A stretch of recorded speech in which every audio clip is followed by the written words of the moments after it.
WESWES show.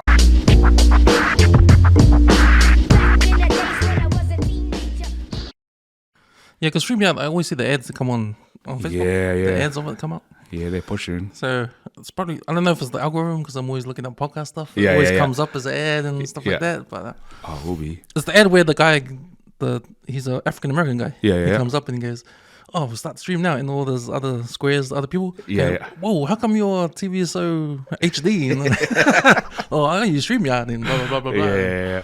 Yeah, nah, that'll be it. That'll be it. It's because you're the target demographic for that, right? Yeah, you're most likely to part with your money for their product. So yeah, no, they're definitely targeted, man. So how can I tune into your stream? How can I? How do I It's find just it? it's on YouTube. Oh, okay. I've got a link tree. But yeah, if you go on YouTube and look for Tech Nesians, because it's called the Tech Nesian live stream. Yeah, so that's kind of we're just kind of starting out there in the live stream, and we do it every fortnight. It's funny because I was just replying a message to a mate of mine that was like, "Hey, no stream tonight," and I was like, "Oh, it's every fortnight," and he's like, "Oh, trying to catch you live." Yeah. But yeah, but we're thinking of like doing other kind of. So then we started doing the shorts. We've got Instagram and TikTok, just trying to figure out that game to kind of figure out like, okay, what's the best way to promote this, to kind of find our audience or get it to the people that we wanted to get it in front of, and then all of those have a link back to the live that it was part of. So yeah, still new, and also trying to do it on the side of a full-time job, and I know you know that. Yeah. It's pretty cool, the journey trying to use social media to market yourself or market whatever business or whatever thing you're trying to push to the world and stuff. Just around that, because if you think about it, Instagram, Facebook, maybe TikTok, if you're into TikTok, probably not much the only things that anyone can just get in and do. And just because the whole world is almost on it. Yeah. These are like the main things. Like if you don't have access to Instagram and Facebook, then what are you gonna do? What are you gonna do? Yeah, I mean those are the biggest platforms, But it's like what's kind of funny is when you see, like, I didn't know anything about Riverside, and I didn't know anything about StreamYard. I just thought that everybody did either like OBS Studio. I wasn't sure the quality of StreamYard. But then when I see like a company as big as like Amazon and all of their like promo and marketing teams, they do their shows on StreamYard, and then I thought, oh, okay, well, they wouldn't take second-rate quality. Okay. So I thought, okay, well then, but I'd never heard of these things, and it's almost like can't remember it was like which influencer or which like business guru I remember hearing this from. I think it might have been Seth Godin, and he's saying like you don't need 100% of the market. Like if you think about it, the market's big enough that if you even got like 2% of the market, man, you'd pay your bills and then some. So like the whole thing of like, oh no, man, like if I don't have 250,000 followers or whatever, it's like, what does that like equate to, to earning, So as long as you get the earning that matches whatever the followers are, then isn't that the goal? Like they call it vanity metrics, right? Yeah. Oh, I got 500. Yeah, but does that translate to money? Does that translate to influence? Well, obviously influence, because then you put that number in front of advertisers and say, hey, I can get your product in front of 500,000 eyeballs. Then you got a case. But yeah, but they call it a vanity metric for a reason. Because it's funny, like when you see like views, and I've started seeing it, and I'm not sure how recently it was. It's been coming up, but a lot of like content creators saying, they have a bit in their video where they'll show the stats of viewers versus subscribers. Oh, yeah. Yeah, and they'll be like, hey, there's still like 87% of you that aren't subscribed, so just hit the... And I was like, oh, yeah, because what does it mean if you got lots of views, but you got no... So which vanity metric is the one to follow? Yeah. So even the... Because on Instagram you scroll, right? So it doesn't count when it scrolls past. In a split of a second, when people scroll, and then your one might scroll past, and that counts. Yeah. Well, that's what that counts as a view. Yeah, or even just like pausing, or like any kind of slowing down, like or like how much of the, because what is it on YouTube? It's like I think it's 10 minutes. I think 10 minutes is like the viewing time that counts as it counts for something, right? So that's why it's funny when you start seeing a particular gimmick or a trick from a content creator to have you either get that 10-minute mark, or I think the latest one I've seen is Instagram, where they'll say, hey, do you want all this stuff? Read the, I've got all of the info in the caption. And obviously, like, watching something versus reading something, it takes you longer to read. So their thing is like, it means that they get your view because you've had to go down and read their list, and obviously the list is long. Yeah, so that's what so now instead of like putting the actual content in the video, they'll just have some good looking cutscenes, and then they'll direct you to read. Yeah. And so that's been kind of called out a little bit. I've seen that called out a little bit on IG, because isn't what is that, organic engagement, or is that just tricking someone to like hang out and you're like, if you don't find it valuable, like there's a difference between hanging out and finding something valuable, right? Spending time with value versus just this is my reading speed. My reading speed's slow. That's the only reason I'm here. I know TikTok has a thing where they know how long people are on a certain post, and then because of that, they'll keep on showing that post. Yeah, like they'll know. Say I'll pull a post up and the average watch time is over a minute. Yeah. So TikTok will know. It will show more of his stuff. Yeah. To get more of the engagement sort of thing. So they actually do that. Oh man. And like, I don't know if IG does that or Facebook, but what's funny is like I can't remember exactly how it works, but in web development, I remember I used to be a web developer like ages ago at the beginning of my tech career, and I remember talking to some other developers who used this thing called Hotjar. And I was like, what's that? It's like, it's a heat map for your, and I'm not sure how they know, but basically I think it's like either a JavaScript or some kind of plugin that works in your website. But it tells you where on the page that they're either looking or spend the most time. Where on the page? On the website? Yeah, on the website. And I was like, is it like looking through your, is it looking at your eyes through? And I think some of them are like that, where they see where your eyes are, to know where, because if you think about like, okay, 99% of people always look down in this corner, then how do they know? I want to say that if it's not the mouse, it has to be something with the eyes, right? So if your mouse is moving around somewhere, or your eyes, I'm sure it's something to do with like tracking where your eyes are going, because then it knows where. And this is old tech, like this isn't like this is. So I'm not sure where it's at now. But this was like years ago when like this is what web developers would do, so that they understand what's the most like I guess on the user interface, what's I guess the most popular part of the page, and so that's where they'll I'm speculating here. That's where I put my most expensive ad is there, and the reason why, or like this is actually where we put our most prominent news or something like that. Wow.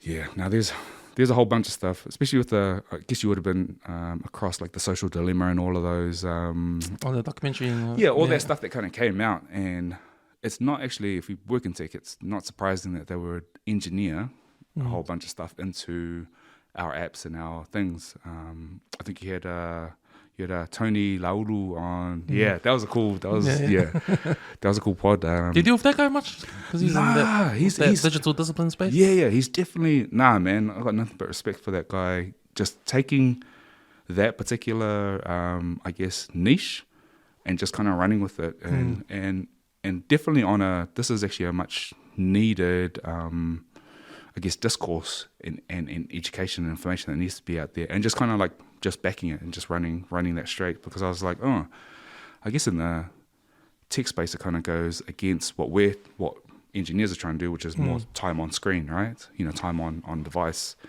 And so seeing him have to, because I don't think he's got a tech background, but having to get into that, a lot of that stuff makes kind of sense, especially when you see like a lot of the scientists that they actually bring into tech, right? They have like people with PhDs on all sorts of psychology, or just like researching like human behavior and that. And then you're like, well, it's a tech company. What do you need? Like they're just trying to sell like undies and stuff. And like, well, they need the psychology of, and so I think, man, you're building all of that stuff into, this is why it needs to be this shade of blue.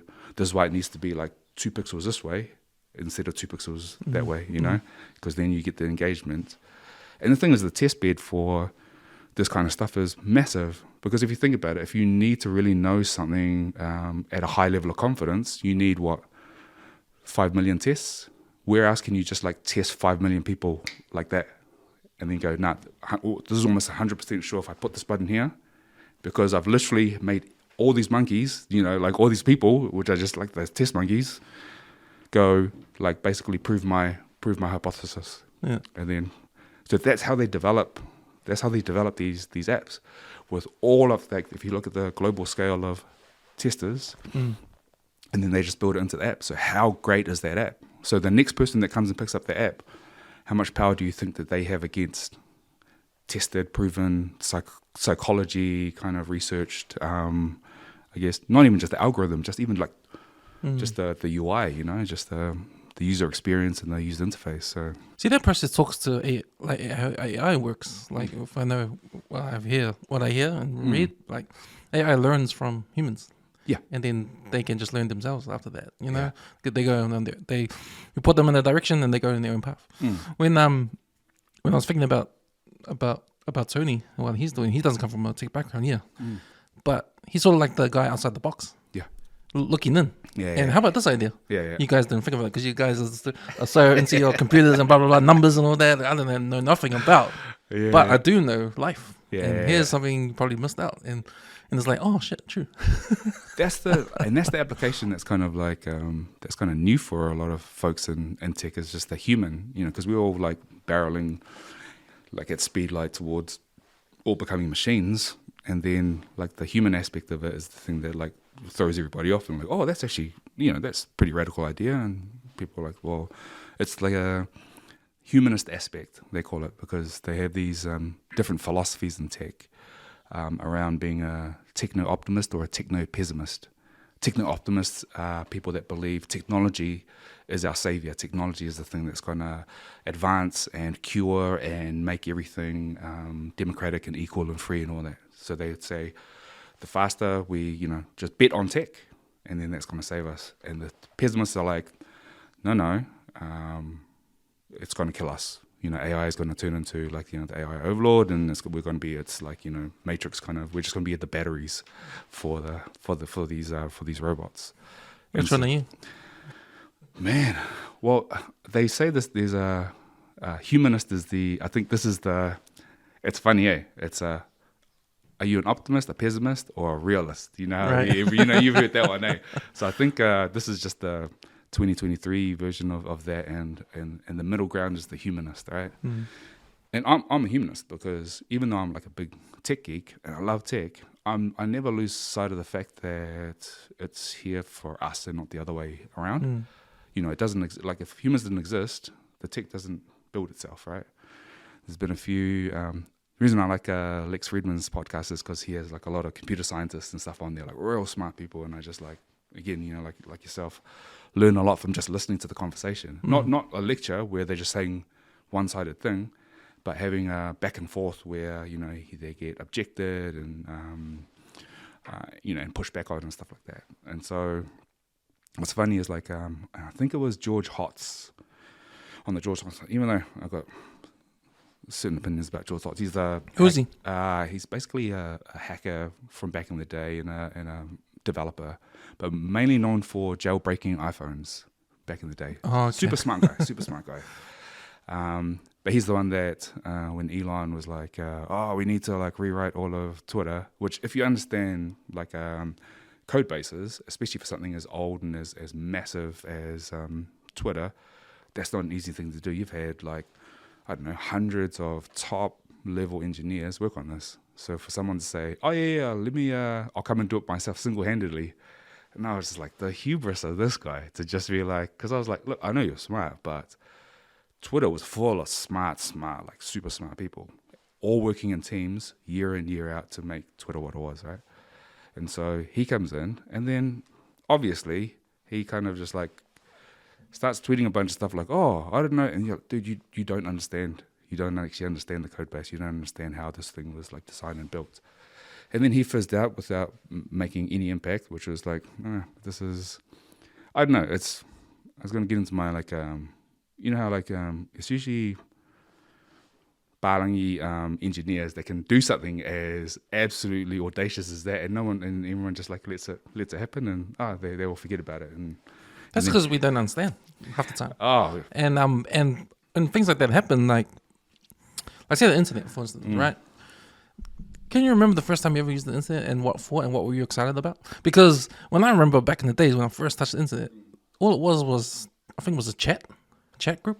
Yeah. And then it was Napster. Yeah. I was downloading music. Yeah. And I was so excited. I did not fathom what it would be and internet would be today and how powerful it is around, you know? Yeah. And I think because I'm not in the know what's happening in the technology world, we get drips and drabs and then next minute we're bombarded. It's just boom, it's here. And then, fuck, what happened? Like, what are we doing? Like, all these .coms and all that. Hey, where did this come from? Like we just hit with it. Yeah. And I think that's the way we absorb new tech these days, especially not normal people like me, like average Joe, average worker. But we get bombarded with it, and next minute, we can do this now. Yeah. And sometimes I think even we have to catch up sometimes. Yeah. Because sometimes it goes over our head, and then we get left behind a little bit. Then we have to catch up, and then by the time we catch up, a new thing comes out, and man, and so we stay behind. But you know what I'm saying? I'm saying like. Like when you're talking about tech, the new stuff coming out. Like for you, I think you are sort of like ahead of everyone, knowing what's new and what's changing, and you try to get ahead of things all the time. It's still a lot for even people who are in this full time. Exactly. So you can imagine me, someone like me. You know? It's really interesting and I guess a little bit timely because I wrote. I owe you a blog post about halfway through it, but I had to deliver my newsletter this week, right? Yeah. And it was a rant, so I'm on LinkedIn a lot, right? Because it's the professional front for my particular brand, which is like tech and Pasifika, but Pasifika and tech. And I saw this Māori dude commented on this new AI service that came out, and that he spun up an app in about 34 seconds to get, and he used the words deep insights on Māori and Pasifika. And I was like, if you understand how these models are trained and how large language models actually work, and the accuracy and and the integrity of a lot of this, for you to almost hype the deep insights of Māori and Pasifika, knowledge is, for me, I'm like, this is a disservice because we're skipping over. So I guess bit of context, AI models are trained with, and you need lots and lots of data, right? And so once you've got, and obviously the internet has lots and lots of data, but it has lots and lots of specific data that everybody's used to, right? If you look in the bell curve, who's mostly on the internet, who's mostly papers and all those kinds of things. It's a certain groups have most of their stuff on and it's all available, right? Because they got onto the internet and that's where they do most of their stuff. Who doesn't? It'll be us. And so I've been reading these research papers of people trying to train large language models on indigenous data. And some of the biggest challenges is just finding it. Where are you going to find all of our kuspaias and our besties? Are they all scanned into the internet for these large language models, these data sets to fill? So if they're not trained, like if these large language models aren't trained on enough data, then obviously the accuracy is not going to be great. Like I coded up a ChatGPT bot for our Discord just to mess around with it. And I gave it about prompt engineering, basically just like, giving. So with a large language model, think of it as like it is all of the knowledge, right? And I guess not intellect, but all of the knowledge that it's been trained with. And so the way you kind of slice and dice it is if you give it a prompt in a way to tell it how you want it to dive into all of the knowledge that it has and bring you all these, all these outputs in a certain way. Similar to how ChatGPT works. This is how the OpenAI language, so there's a bunch of different models behind it, and ChatGPT is like the front end of the OpenAI, access to these large language models, right? And so all these large language models work with a prompt, and they call it prompt engineering because you can do something like this with a large language model.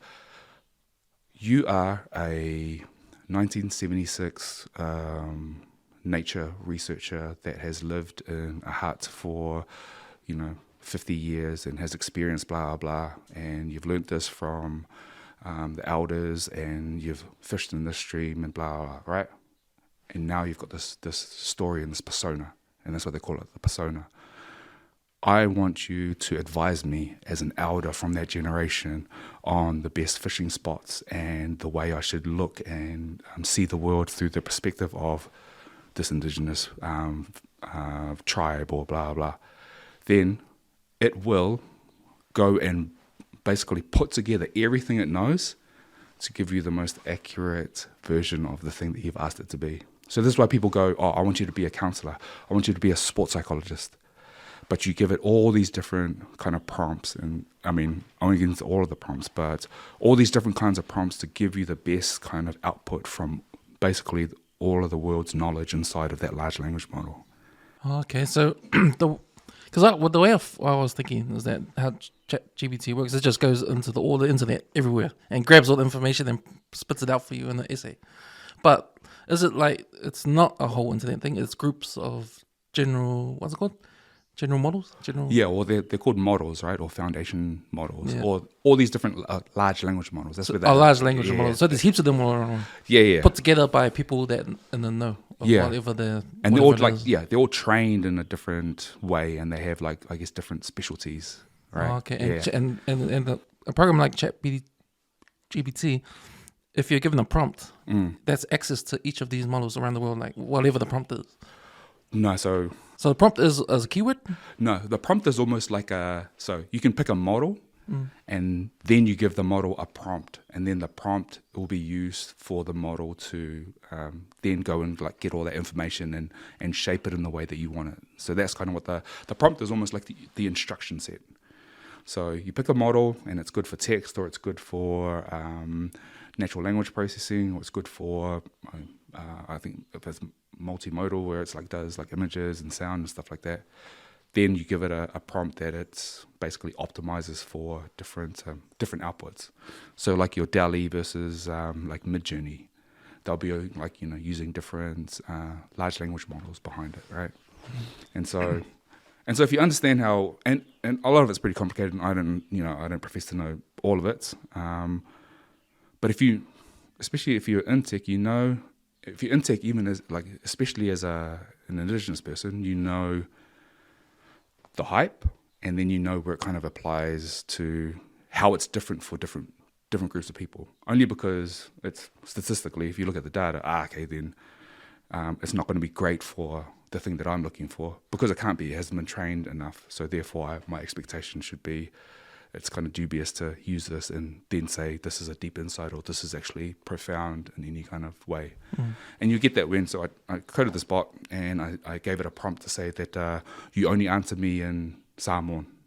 Yeah. And so you're my fun cousin in Samoa, and you always tease me about speaking too much English, so you only ever answer in Samoan, right? And it was good for a few conversations, and then you could start seeing where the limits of its understanding of the way it would. I think it was like, it looks like when someone translates something straight from English into Samoan, and it's just not how we would say something. Yeah, so we started seeing a lot of that, and you're just like, okay, yeah. Right. If you're Samoan and you heard that, you'd be like, we don't say it like that, Yeah. But the English translation might be on. Do you know what I mean? And that's where the human comes into it, and it's like, that's. But if you didn't know, this is where people are just like checking a whole bunch of stuff in Google Translate and then sending it off to places, and it ends up being like the official document for something, right? And it's all gibberish. So so that kind of pissed me off. That this kind and I gotta and this is good. This is why it's good that you mentioned that, because I think it's for people like me, and we're always in that tech world, and we have high expectations of people to understand a lot of very sophisticated things, right? And it becomes the norm. So we don't often hang out with like normal, I'm going to say normal people, like hang out with people who are non-technical folk, to get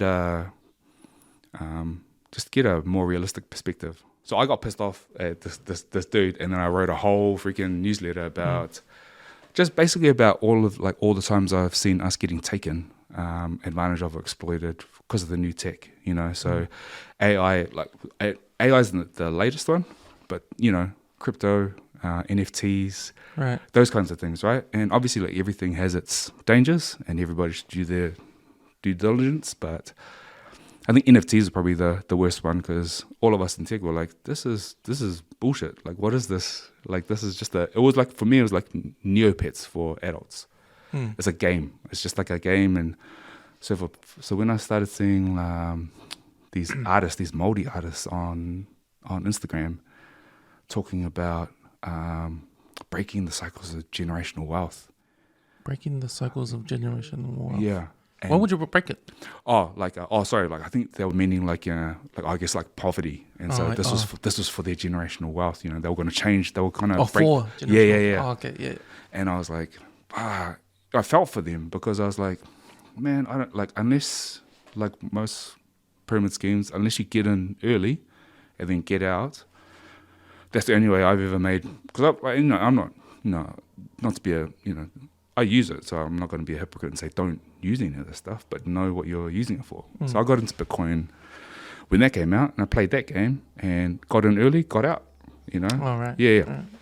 And it's one of those. I'm not a trader. I just know that buy low, sell high, and then even though I watched it go, I think 2 or 3 times higher than where I got out, I was like, well, that's what I put in, and I took my money out to basically get my money back at a certain point, and then just left the profit in to ride, and I still made money on that.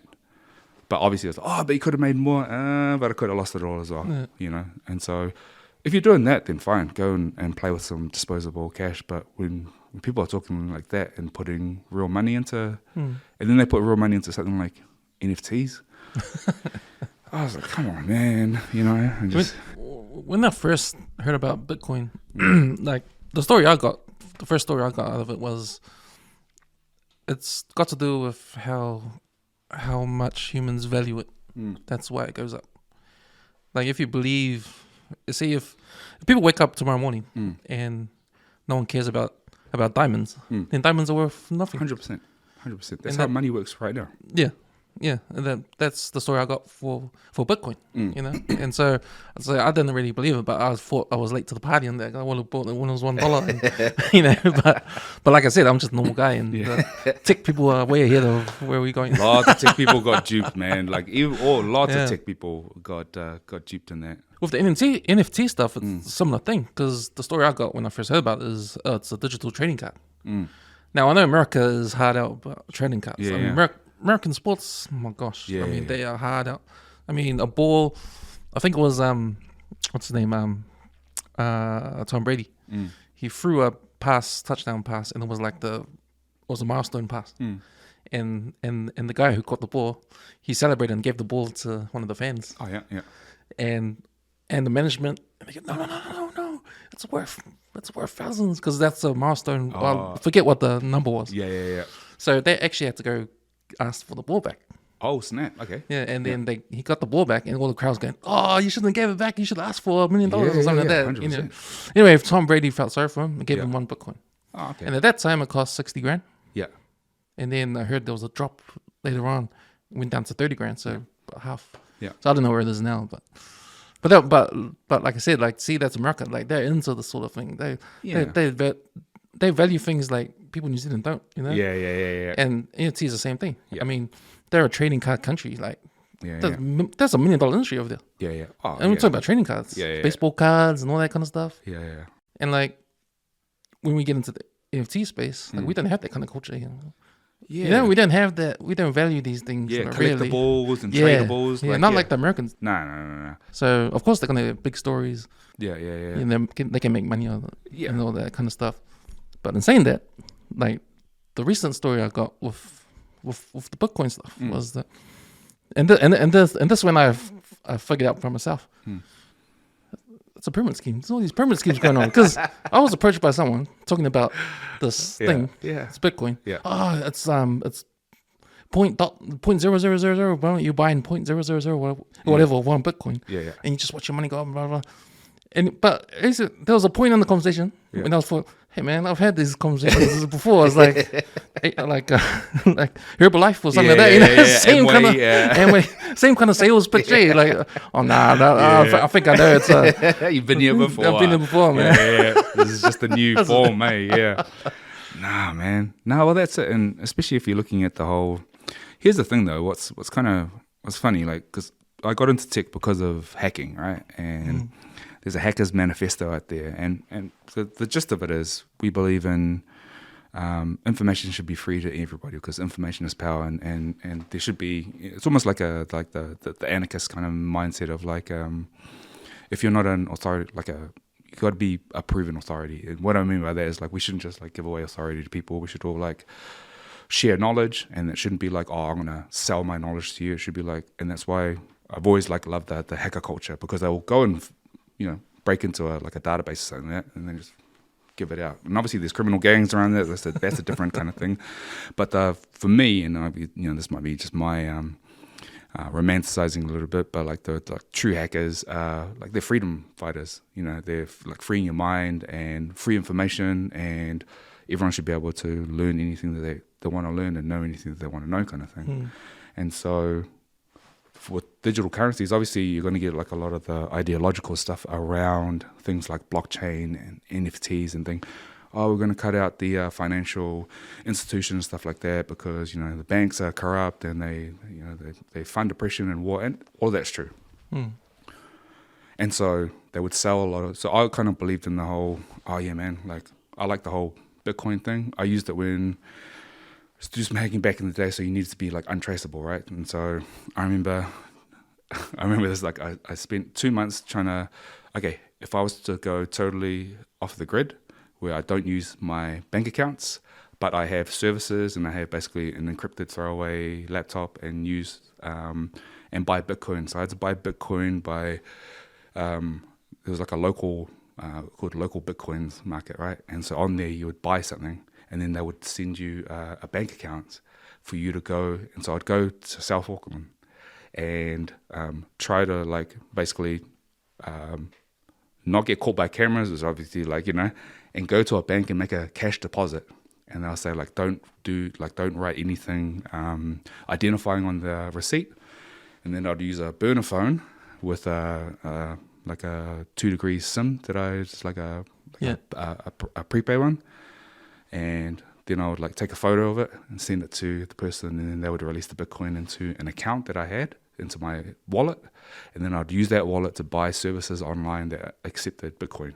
So that's how you bought it? Yeah. Oh, okay. And so I do like this whole thing to kind of realize how hard it is to use things that's not part of our normal day-to-day life. And I was like, man, if I was like a political fugitive, I was running away from like the NSA or the CIA, far out, you'd have to do something like what Edward Snowden did and make a deal and get whatever diplomatic immunity and live basically exiled somewhere, because it's hard to not get picked up by anything, right?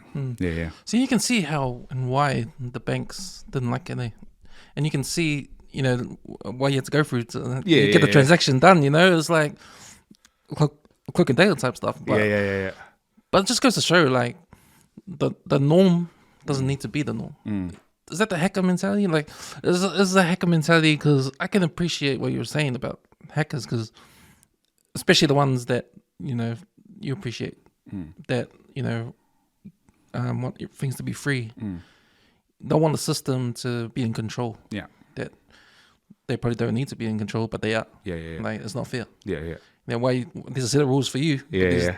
We're not allowed to run the same rules. So you know what? We're just hack you because that's it. Because we're not playing by your rules. We play by different rules. Yeah. Yeah. No, that's and so the whole digital currency thing, when that came around, that was kind of part of that whole ethos of like we should be free. You shouldn't be able to track me. I should be able to do stuff.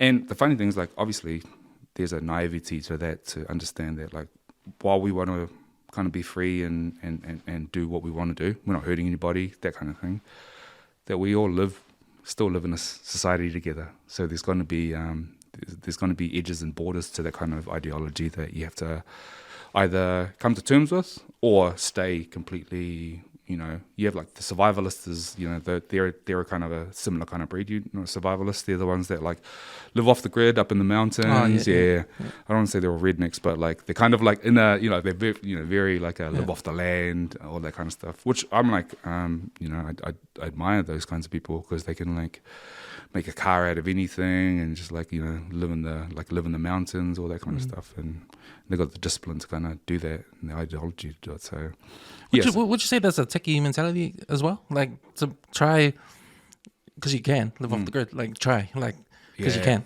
you have more knowledge than anyone else about how to live off the grid, and knowing that I don't want anyone to control, like see what I see. I don't want to use TikTok. I don't want, I don't want to use these certain things that everyone else uses off the grid. It's hard though. But it gets harder and harder. Oh, 100%. And the funny thing is because I don't want to say like I want to say like demoralizing, right? So you can be quite optimistic about, oh man, I've got a complete burner laptop with a burner phone, and I've got all this like Bitcoin acquired services. It's hard to do, but you only need to like fuck up once and then you're logged somewhere, right? And so if you see how, I guess, integrated all of our systems are, it's hard to actually. But the funny thing is, like, I say this, but I also know that there's ways around it, but they're very limited when you understand the scale of, when you look at like law enforcement, especially over in the States, or when you get to the nation state level, they talk about these like nation state, like that's the level of threat or I guess prosecution that's coming after you. And so, have you heard of the guy named Malware Tech? I've seen that. Yeah. So he's like the WannaCry virus that went around ransomwaring like all of this. So basically, he was famous for there's a WannaCry virus. I'm not sure how many years ago now, but it was fairly recent, like 4 or 5 years ago. Went around and started basically ransomwaring. Ransomware. It's when a virus gets on your computer and then it encrypts the whole thing, and then it shows you a red screen that says, "We've encrypted your hard drive. You're not going to get any of the stuff back unless you pay this Bitcoin into this wallet." But they did over hospitals. And so if you think about a hospital trying to run cancer patients and incubators for babies and all that kind of stuff, which is it's a pretty low thing to do to attack those kinds of places. So this guy is like a hacker over in they call him a researcher. So he's like he was a malware researcher over in the UK, and so he found a way to essentially stop it by understanding what the virus was doing or the malware was doing.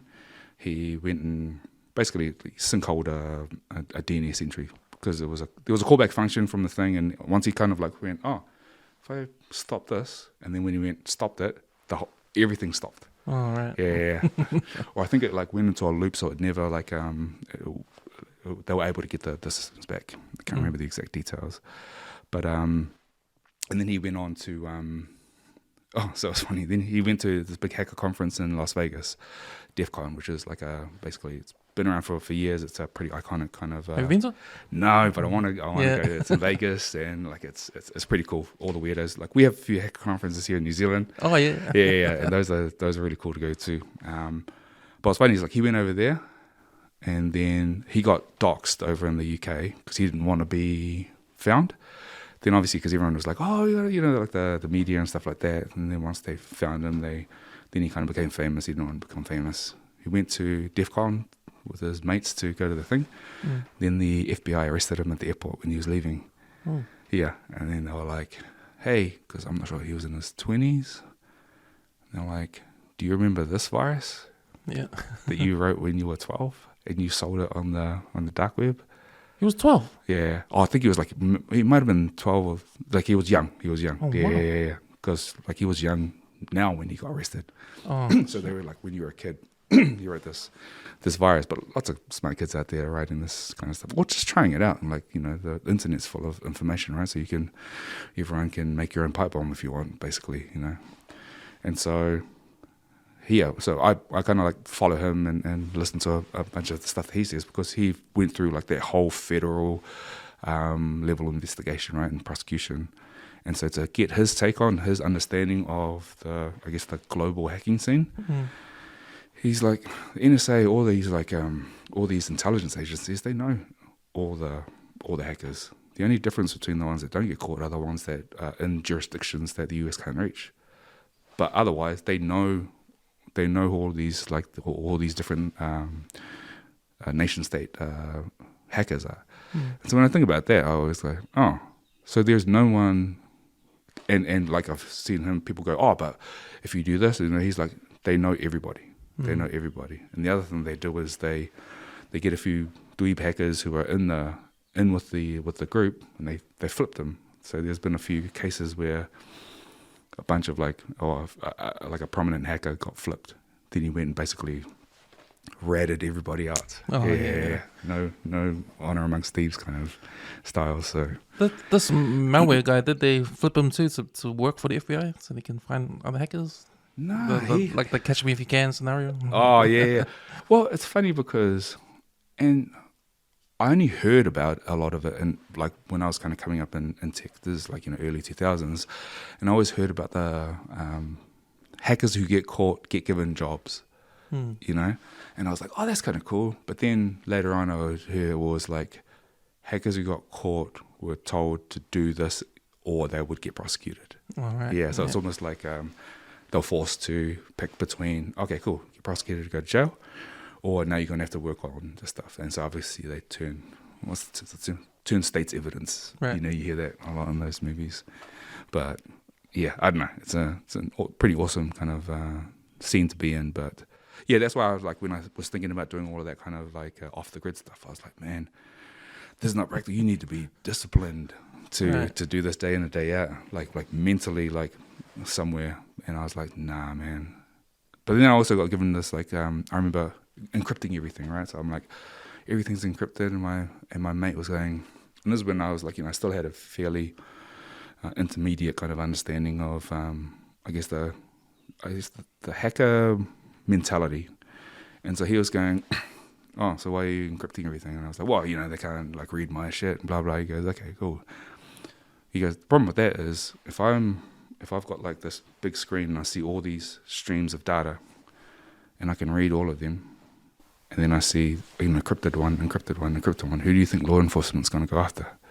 Yeah, they're going to pick out all the encrypted ones first to be like, oh, what have you got to hide? That whole that whole bullshit. And so they talk a lot about like hiding in plain sight. So just doing normal stuff. So if I just like talk to you in code, then I don't have to talk to you in gibberish, like mouse could mean something, bottle could mean something else, and then we just have a normal conversation. And so they call that, but if I was like, then it'd be like, let's see what they got, what I mean? But they're not going to bug us if I keep saying bottle like 50 times, right? Yeah, so it's just like when you're growing weed at your house and they look at the power bill. Like, this house is like high power bill. Yeah. You stand out, right? You stand out. Oh man, yeah. But coming back to the Pasifika thing and the data, like, how much? Yeah, you sort of touched on it about once you get the Samoan language in there, it gets off when you go down a certain further down the path, it goes off. But what has been done to get more data in there so AI can pick it up? Because that was one of the concerns with I've read about AI and what knowledge they have. Like, what knowledge do they have on us? And if we're not in the internet, then they're not going to know about us. Yeah. And then we'll be left behind. Yeah. Oh, 100%. And that's a concern, eh? 100%, and that's a risk that anyone who's not your normal, male, white kind of demographic has to think about. So obviously, like females, but also like lots of, I'm gonna say ethnic minorities. I'm not sure if that's still the up-to-date term, but a lot of like, obviously a lot of Pasifika have to have some input into how these things are trained and how they're built. Otherwise, you're going to get a bunch of. The funny thing is like it's nothing new, and it's something that you've seen overseas happen for ages now. I read this. I think she was at MIT. She's at MIT. She's got a PhD. She's a researcher. I think she was working at Google. Black lady, right over in America. And she wrote a paper on how image recognition software doesn't pick up black skin or.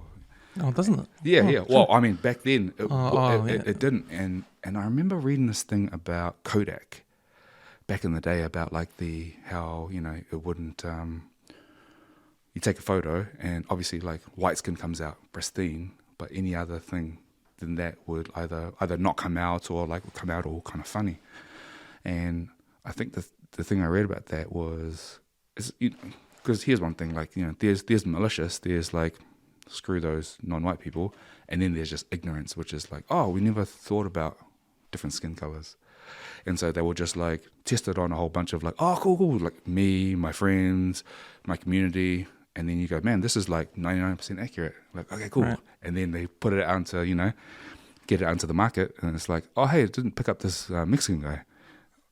Oh shit. And then it's like, oh, I don't have any Mexican friends, so I couldn't find anyone to test. Like, I'm super simplifying it, but it's kind of like that from the ignorance, Or they're like, oh, I think mostly my kind of people are going to be into it, so it's okay. It's not they're not being malicious, but the danger is if you don't have someone there to go, hey, did you see about the brown people? Oh, nah. It's like when I think about BMI. Did they think about like people outside of, BMI is like horrible for us. Yeah. We're all morbidly obese. We're all like next to death, right? And we're like, no, he plays rugby. This guy's a weightlifter. He's like at the Olympics. So he's telling me that they're on their deathbed. Like, That's a good example.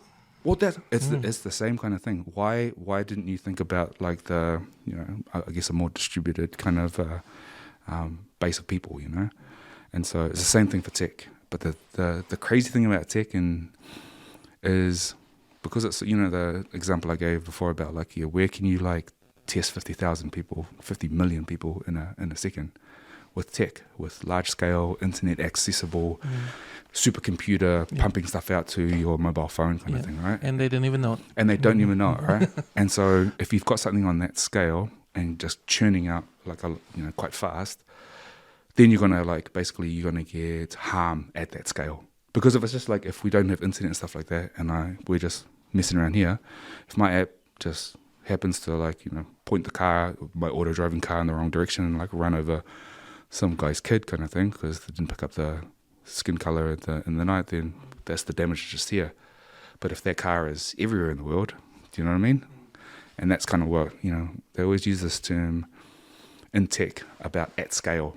Because when we talk about a scale, we're talking about the whole global market. And so when you think about like, oh, it's just so when you have these people over in like Silicon Valley and they're just around their table with their kind of folks. But the thing is like if your outcomes just affected you, that'd be okay. But your decisions actually go into products that go all the way around the world that touch everything, right? So that's literally the generic argument or risk or threat about not being at the table. Talk about being at the table so that you can like join the conversation and tell the decision makers, and then they can be like, oh shit, yeah, okay, good thing you pointed that out. We weren't even thinking of that. Cool, now it's included, and it's just. Oh, so Silicon Valley knows this problem. Oh, they've known it for ages. Oh, okay. Yeah. So you wonder what the. But they struggle to try and execute getting the data. No. See, one thing I always think about, especially when you're in these massively resourced, massively powerful companies, is just like, what do you think what's a task do you think they can't do? And so the only difference between them completing a task and not completing a task is their will to do it.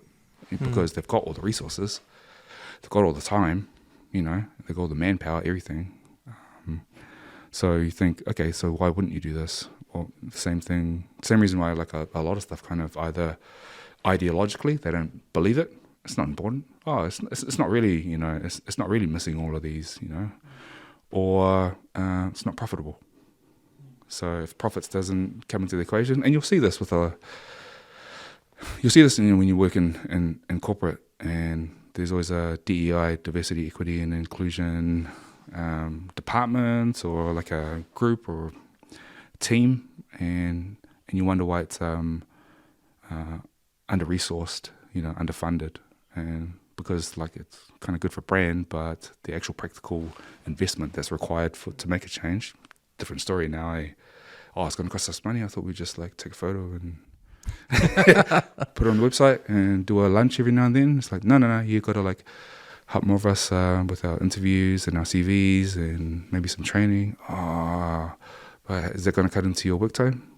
Yeah. Or can you do it after work? And now a lot of us are putting in extra hours to do the work that makes the company look good, because they're like, oh, look at this. Yeah. And which is just common. Like this whole thing where we're not at the table is super common. Now, AI is like a little bit different. It's almost like we've graduated that now into, and this is why this guy's LinkedIn post pissed me off a little bit as well, is because we're making out that AI can do stuff that it can't do. And what I mean by that is when people say, oh, it understands, it's going to become sentient, all this kind of stuff. And obviously there's like, different arguments. But when like the chief AI scientist at Meta is saying that AI doesn't really understand anything. It's been trained on lots and lots and lots and lots of parameters, lots of inputs. And so we call it a bullshitting machine. It's a bullshit generator. It's got the best guesses about the words that should go next to each other based on the input that you give me, like make me a sapsui recipe.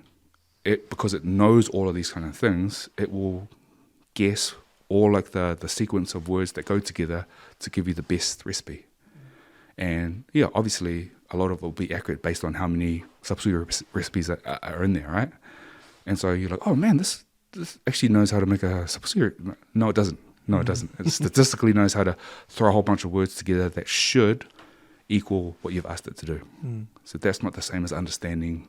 So to say that it actually understands the thing that it's telling you is not, it's not super accurate, right? Because it's all X's and O's. Yeah. So it's all just guessing based on learning, right? Right. Yeah. And so there would be... Because at the end of the day, it's just words then. And then they just put the words together that are common in that area. Yeah. Like in this part of the world, they use these words more than this part of the world. So I think they're talking about these guys.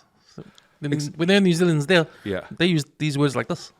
Pretty much. And that's the thing, right? Like, obviously we're like oversimplifying it, but that's essentially what it's doing. So does it actually, does it sit there and think the way a human thinks and goes, well, actually the way my mum will make it, and the way the recipe works is if it's at like none of that. It's just literally takes massive amounts of data that's already been trained and goes, this is probably the most accurate I can.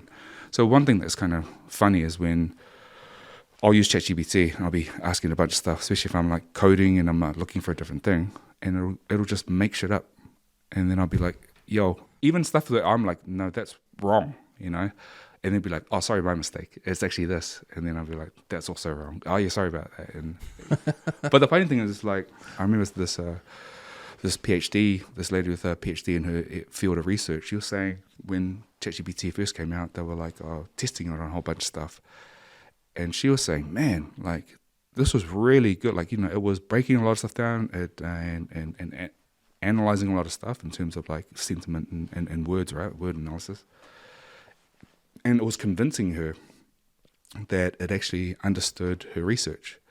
And then she asked it, she goes, oh, well, the only test is to ask it something that actually hasn't been proven.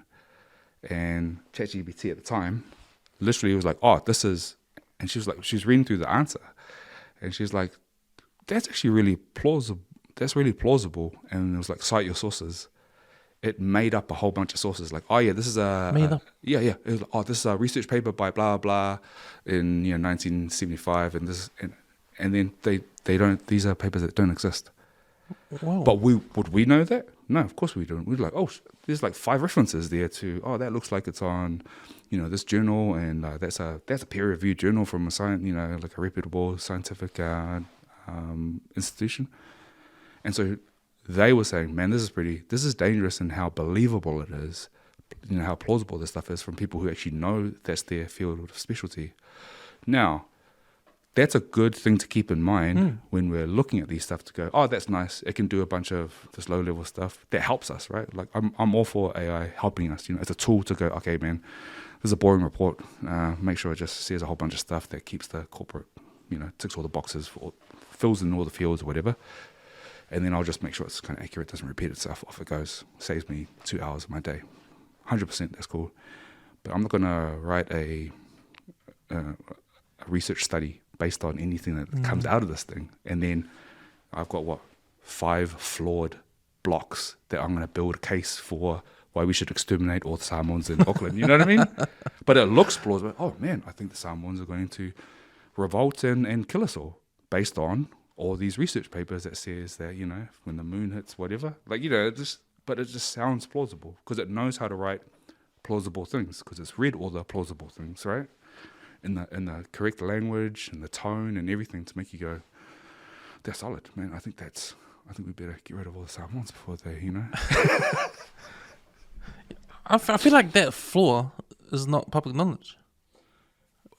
Because I can understand, like when you read it, when you say it looks plausible, sure, a whole lot of people will read anything and believe it. Yeah, especially when it comes from a new thing like ChatGPT. Yeah. When people talk about how, man, it's taking over, students going to use it for the essays, and they're going to hand in and get A's. Yeah, people go, wow, believe that. Yeah. They're believing it. Yeah.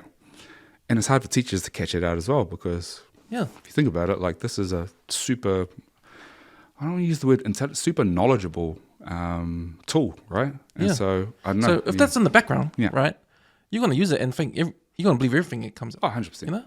And this is why it's kind of funny because we've had this. When we started this conversation, you're like, oh man, non-technical people, we just get bombarded with stuff. So the reason why this stuff is common knowledge. It's out there. Like people are like way smarter people than me are debating this stuff because it's actually out there, and they're going back and forth on. Oh man, this is the thing. Is it's such a there's just so much information. And I'm telling you, like, it's hard for us to, this person, and I'm going to go back to slamming this guy on LinkedIn, but this person is actually, like he's touted as a tech leader, a Māori tech leader.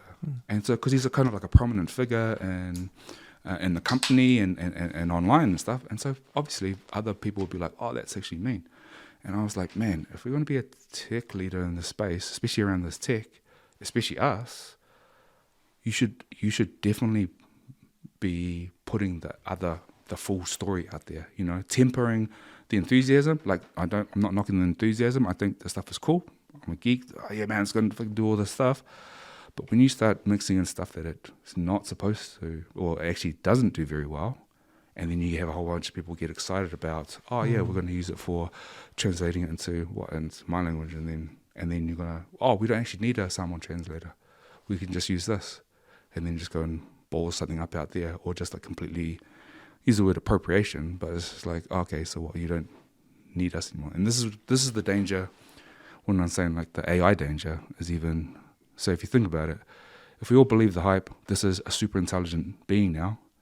We don't need people to be the judge and jury and prosecutor and mortgage decider and university entrance decider. We can just use these. But I was like, well, what was it trained on? It was trained on all the flawed judicial system where it's like white people with the same level of charges as brown people. These guys just keep going all the way to jail. These guys get off with a, slap on the wrist. And that's the data that we're training on? So what's the AI going to do? Yeah, you have to go all the way to jail. But it's just doing what it was trained on. And that's why we talk about, when they talk about bias in these large language models, that's what we're talking about. Like the LLM's not trying to be a dick. It's saying, oh, you told me that 9 out of 10 islanders are guilty.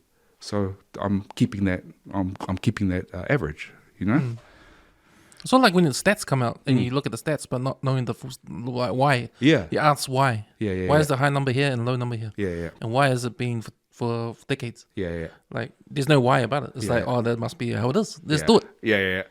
But the thing that I kind of find funny is like, ever since like all the research came out and like the, all these really kind of like famous studies that have been like debunked, like the prison experiment and a few other like the one where they were like buzzing, I think it was like a torture experiment, and it all happened at, I can't even remember like what university it was over in the US. But I think they made a movie out of it.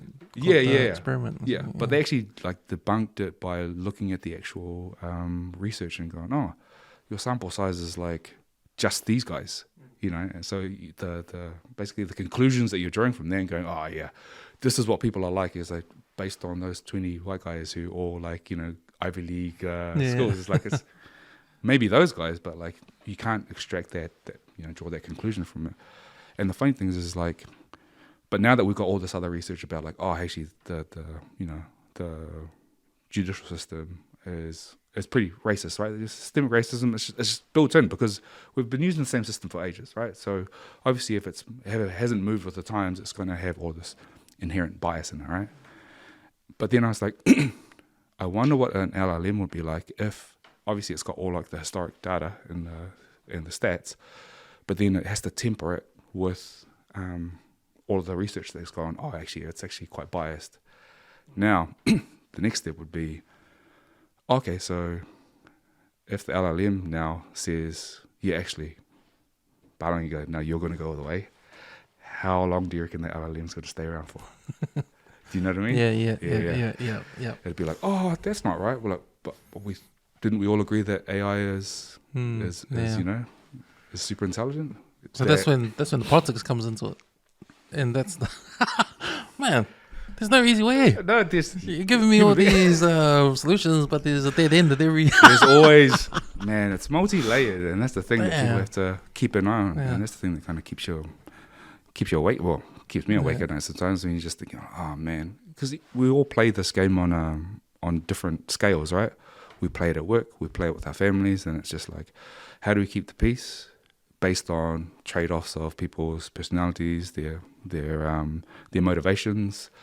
And it's the same thing when you go to work. What am I here at work for? And what's my boss like? And what's the company going to do? Do they value this? Do they value that? Where's the market going? And then if you look at the market, it's just a bigger version of a small group of people and their incentives and their motivations. And then you go to the country. So if you keep doing that, it's the same thing, right? So there's people, wherever you're going to find people. I used to be like quite anti-people for ages because it's just like, I just mean computers, because at least I know that if the computer doesn't work, that's my fault. 100%. The computer's just going to do what it's told. Whereas a person, stab you in the back, stab you in the front, lie to you, all that's kind of bullshit, And so I was like, it's kind of easier. My life's a little bit simpler if it's just me and the computer. Yeah, me and the computer. The computer's not going to lie to me. It's just going to tell me what it knows. That's all, And it's my fault, And so if I live life like that, then as soon as you get out and the human beings get involved. So I always think, man, trouble with work and trouble with tech is people. That's the problem. I used to have that for ages. But then, obviously you grow up and you get the chip off your shoulder and you get a little bit wiser and you're like, well, actually, like people are the answer as well, So obviously, you remember all the people that helped you out, the people that were there for you, the people that, that inspired you or the people that motivated you and believed in you, all that kind of stuff. They're people too, So you can't just be like, oh, this guy's a dick, so therefore I hate all people, So I was thinking about humans, like, we haven't still figured out the whole racism thing.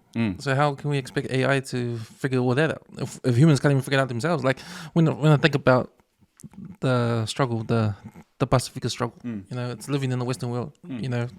To me, the word Pasifika means New Zealand born.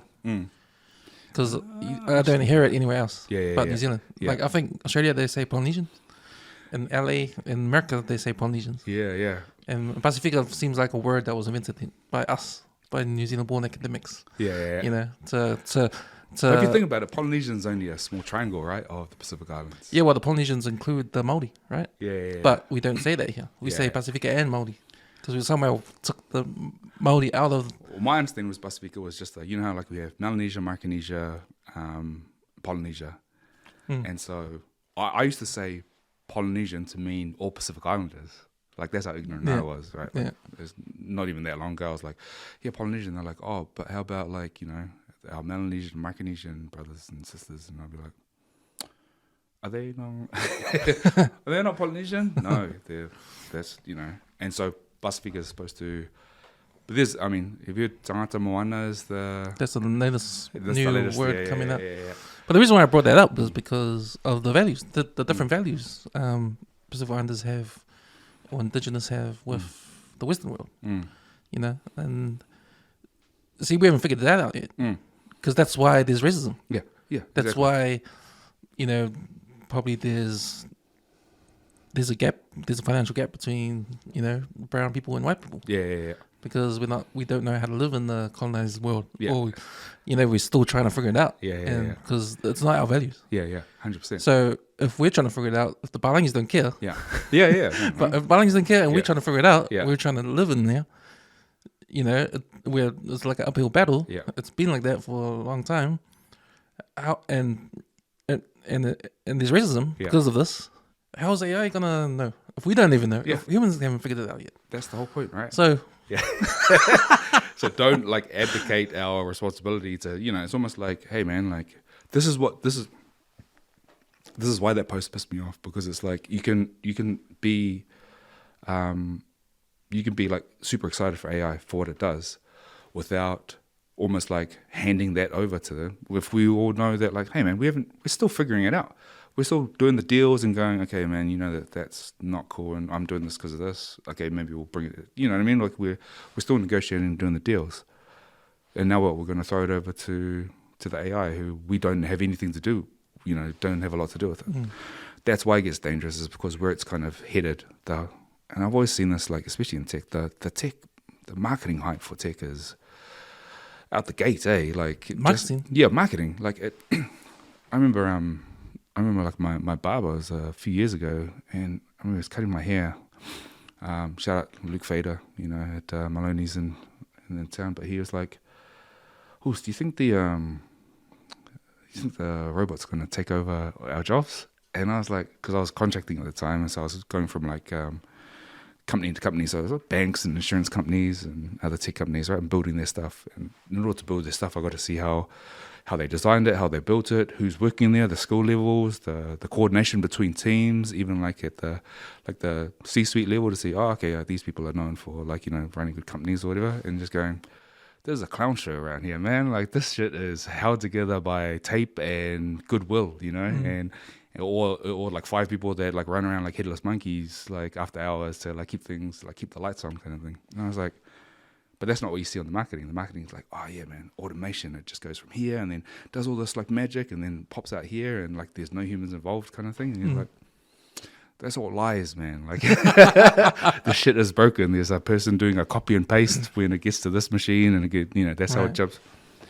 So I see all that, and so that's just normal for me. But then when I see the hype, obviously, like the average person out there just gonna be like, oh, okay, we're streets ahead. And I was like, we are not streets ahead, man.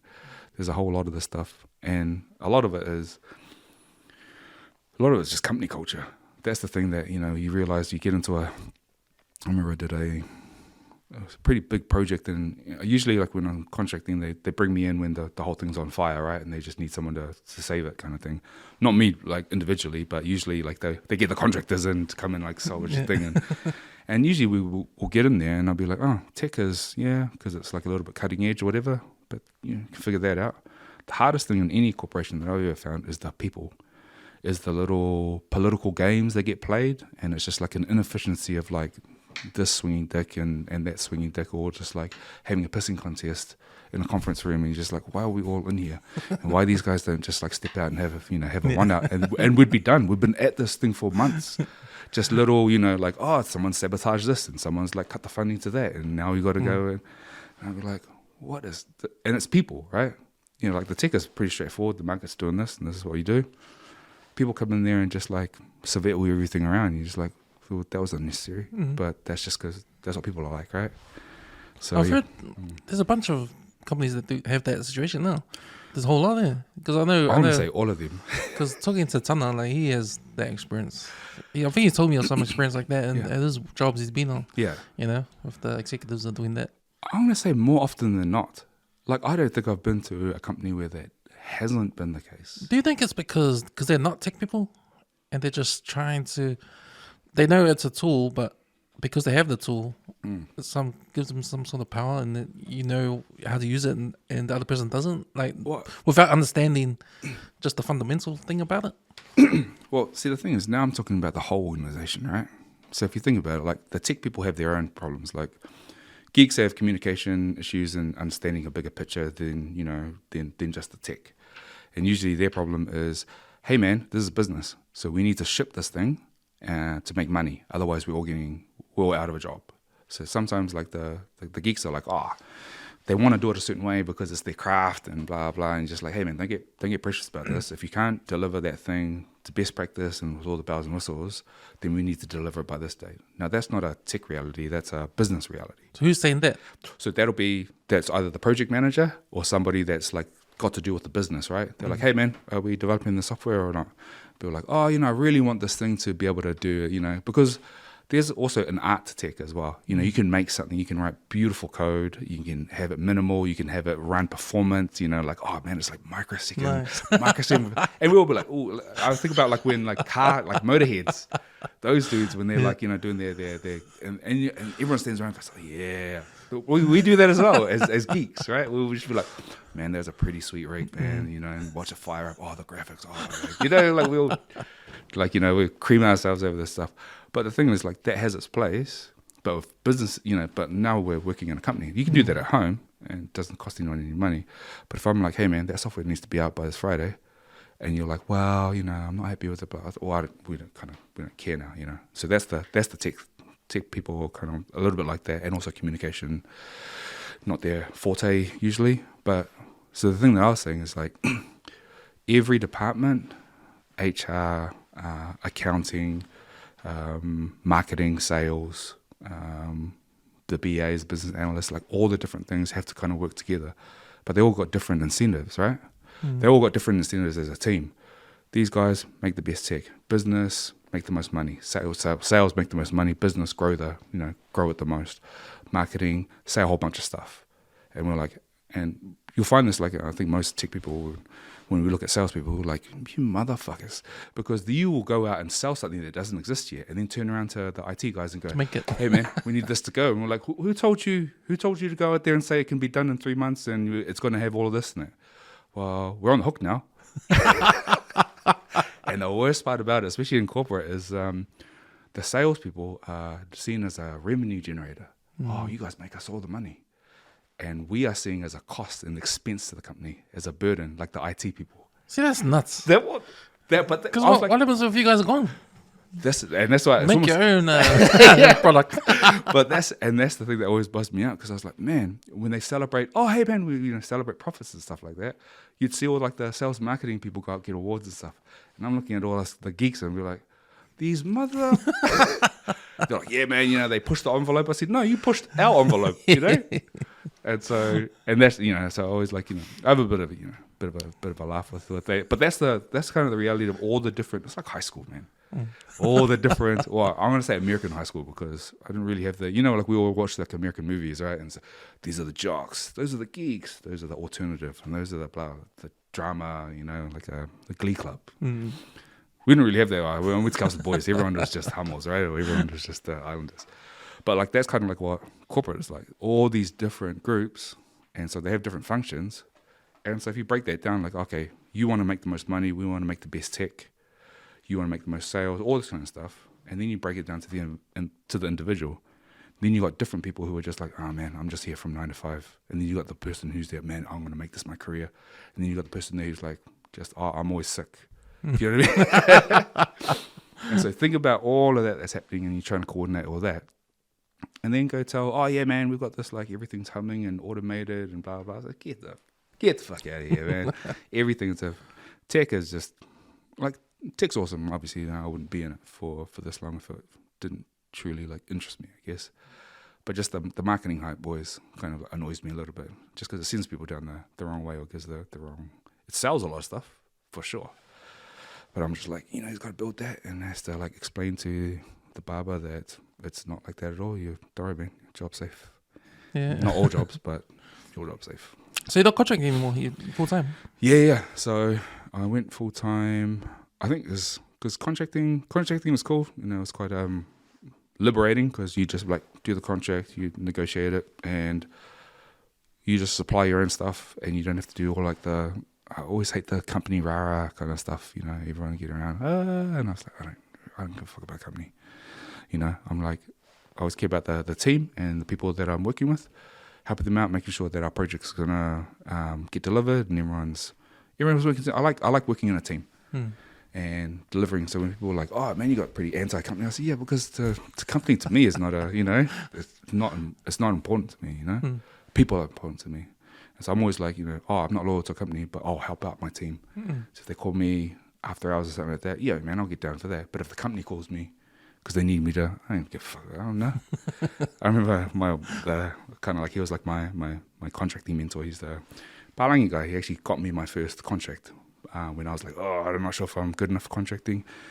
He sorted the whole thing out. But I remember he would like mentor me through my first contract to kind of like how the life would go, right?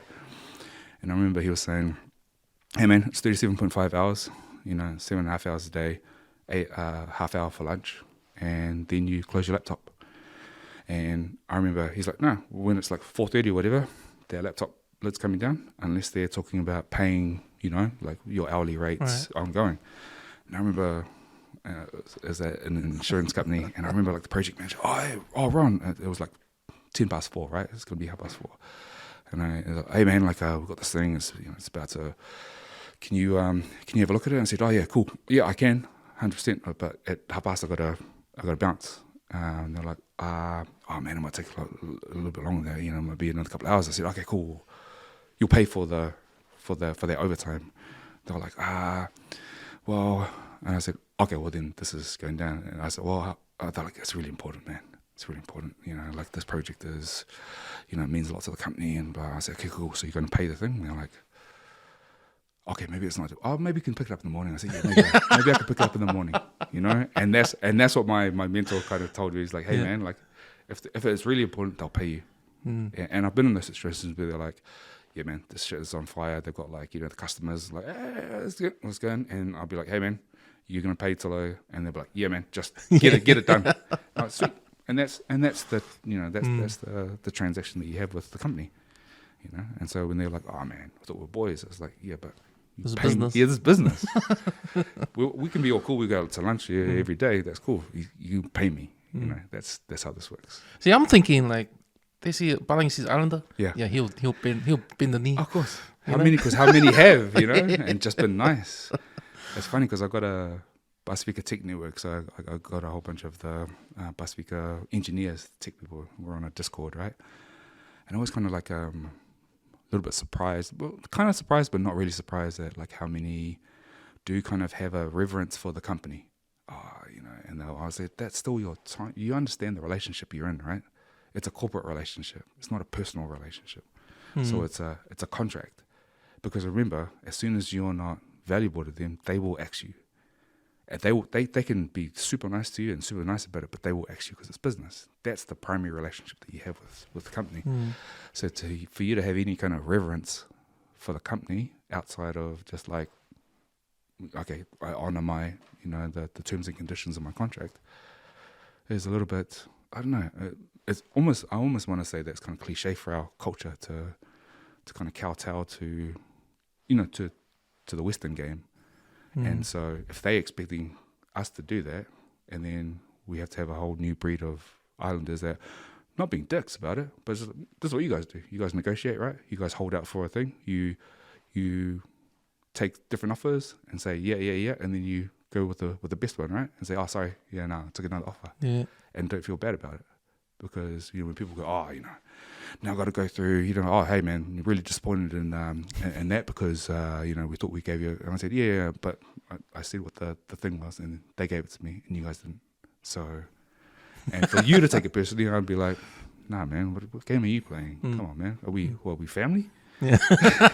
You just met me over these last 3 interviews, so, yeah, it's kind of that kind of stuff. And, yeah, and again, like when, I guess when, I hate to come off, but like, sometimes I think I come off like I'm being a dick to people because if when Palangi's here, they're like, oh yeah, of course, like they get it because obviously they know what the game is kind of thing. But I guess as a Samoan person, it doesn't sound humble, And I was like, well, there's a humility in just going, well, accepting the terms of the game and playing it, right? I'm not doing anything illegal, and I'm not trying to make out like I'm better than anybody. Or better than you. I was just like, hey man, that's the terms of the game. You'd play it.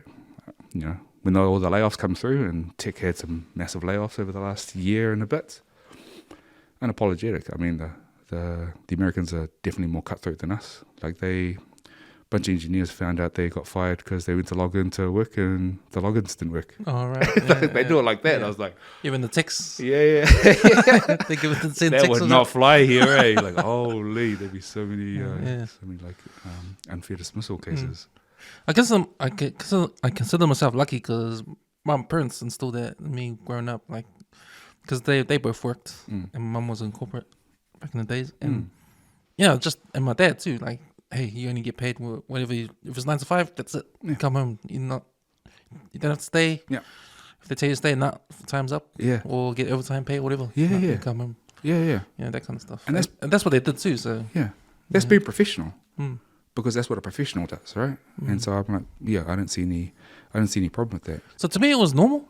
But then, when you hear stories and Yeah. you read the paper and you hear stories about, islanders just giving in Yeah. like that, and you're like, man, was there like a grey area now? Like, I thought this was like normal. You're supposed to, you can't, if you're not getting, if you finish at 5, then you finish at 5. Yeah, no one's going to pay you. Yeah, but they know, it's like you're saying, they see you coming and they just they lean on, like these people are like, oh man, this is really important. Yeah. And I was like, this is a weird conversation to have. This is really important. Important to, it should be, hey man, need another couple of hours, I'll, pay you, done. Yeah. That's the conversation we should be having, not trying to pull my heartstrings for this company. And I was like, this is an insurance company. If this was like, I can't even think of like healthcare or something where is this life or death? It's insurance. What are you talking about? How important is this? It's a weird thing to try and like get over on somebody, for an insurance company. It's like, yo man, it's wrong heartstrings and for the wrong kind of company. That's a good point about hospitals, because I'm hoping, there's a grey area for those doctors. Yeah. The nurses. Nurses are fine, but the doctors, man. Yeah. I hope he gets there. You better not knock off when I need you. 9 o'clock. Wow. They've got that well, that's the thing though, because when the humanity is, this is where I always kind of see like the humanity in the corporate thing, right? So, example we call this in corporate, we call it a cultural tax. So it's when you're working for an organization and they need something cultural done, right? And they lean on, we've got a Samoan language week, or I've got, Diwali or something like that.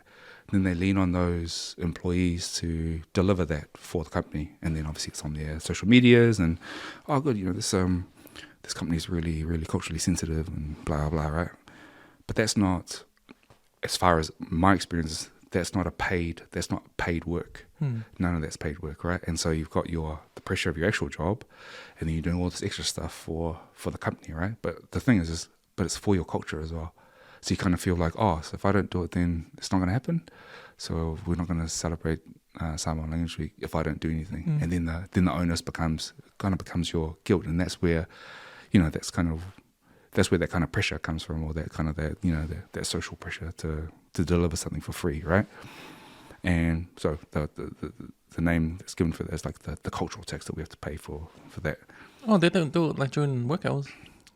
They do the thing during work hours, but if you're getting an ava ceremony or all that kind of, like you organize that in your own time. You've got to see for Samoa coming. You got to call some people. You got to get some decorations and stuff like that. Yeah, like when you fill out your timesheet, you can't. No, that doesn't go in. That doesn't go.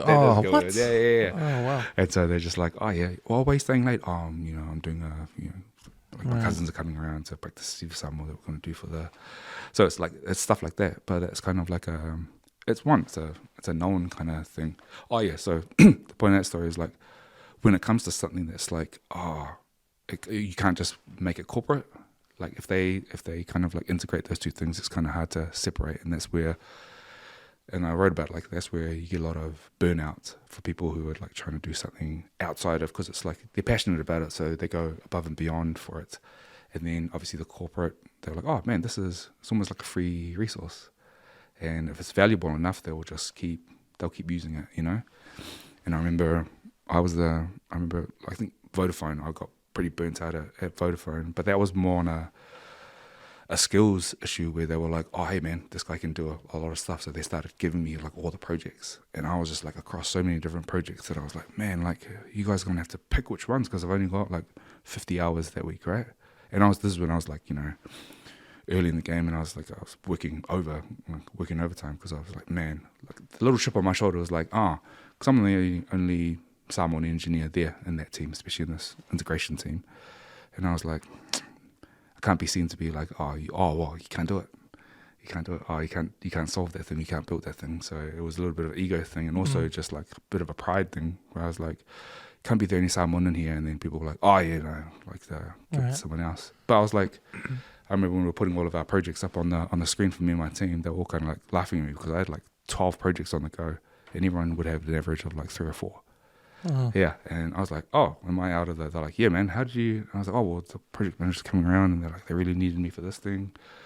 So I was just like clueless and like, hey man, so like my team were cool. They helped me out with some stuff, but yeah, I was just burnt out trying to prove that I wasn't the whole thing. I'm not the diversity hire. You hired me for my skills, and I can hang with everybody here, right?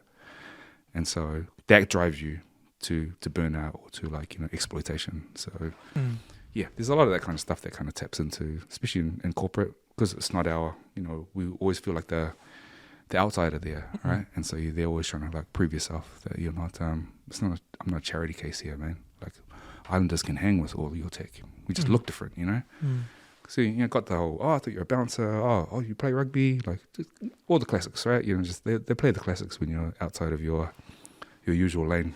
Yeah. I like the one where you're like emailing people to help them. When they like email you, and then they're like, and then they, oh hey man, it might be quick if I just come around. I was like, yeah man, I'm over here. They come around, they look at everyone except for, you. And I'm like, yeah, well. But, and the thing is like, when people are like, oh, you're playing the race. I was like, no, that's just the observation. Like, that's just objectively, that's just what happens, right?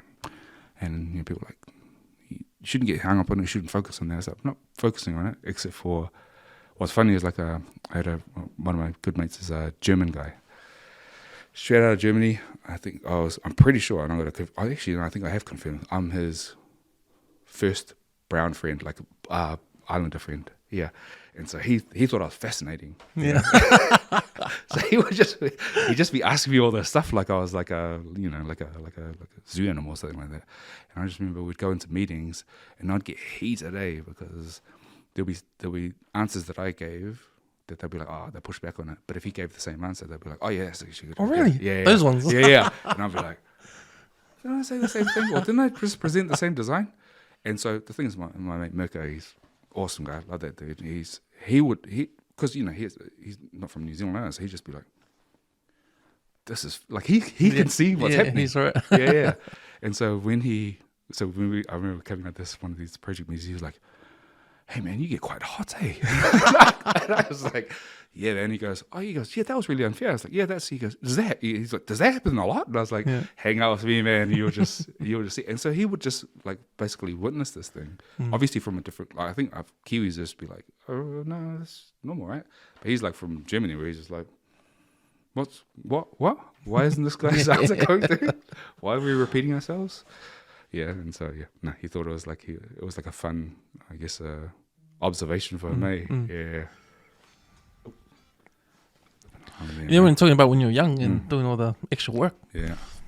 But that would have been good for the start of your career, like to try and get ahead. And because I think that's the trick. I always hear the trick when you start out your career, like always do the extra. Just get on board. Because no one knows you. Yeah. And the bosses don't know you. They just hired you. Yeah. So when they see you hardworking, stay overtime, just do the little bit extras. Yeah. Not for the rest of the career, but for the first maybe few months or a year. Yeah. Just do so they understand that you're asset.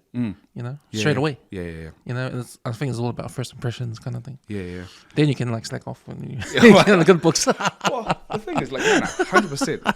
I think the thing for 100%. And the funny thing about that is, like, because you're saying, you're proving your value and you're, like, to use a more recent term, you're building your brand so that they know who you are, kind of thing. But also in tech, and the funny thing is, tech is, because it's so fast paced, you have to like stay not necessarily ahead of the game, but you have to kind of run, like running. You've heard the U2 song "Running to Stand Still." Yeah, it feels like that sometimes, right? And the thing that when I've like had conversations with like young Pasifika coming into the game, and they're like, I said, well, the extra is because you actually don't know a lot of stuff. So if you want to catch up quick, then it's gonna so look at all that stuff as you're investing in you. So the thing is like, it's different if you're like a senior engineer and you've done all this stuff, then you're not learning anything new by doing it. But if you're a junior engineer and you haven't touched any of this stuff, then you are going to benefit. Not just like, yes, the company's going to benefit. You're going to like close a lot of tickets, but you're going to benefit as well. So as long as you're, the rule is learn or earn. So that's your basically your litmus test for staying anywhere. Are you earning money? Okay, either you're earning good money or you're learning a lot. So if you're not learning a lot but you're earning good money, you can stay. Like that's okay. Or if you're not earning a lot of money, like most of the juniors are, but you're learning a lot, also stay. But if you're not learning anything because it's just the same old stuff and you're not earning that much, if you look at the market rate, you need to leave, So that whole learning part, when you're new to the game, get in there, learn, because that's your investment. That's not necessarily the investment in the company. And that's what's funny when I talked to this guy who had his like masters, and I think it was computer science, but he was working at Spark, and he was in his 40s like me, right? And he's like, how did you get to kind of where you are now? And like, I've got kids and blah blah. And I was like, man, I'll be honest, man. Like, in order to, if I want to stay still, then I can do like 9 to 5.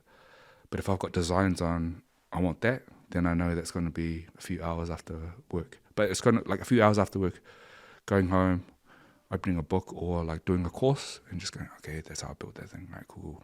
Because that's what I had to do for contracting. Because I was like, okay, I want to contract for that.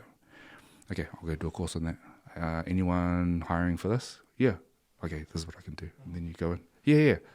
So that's how, because my thing was, there's a new tech out, well, kind of new here in New Zealand called Kubernetes, which is a container orchestration system. And because it was quite new, I'd learned it through like my other contracting buddies. And they were like, hey man, get on this. And so I kind of taught myself it and then went into a contract and they were like, oh, we need you to do this. I said, yeah, cool.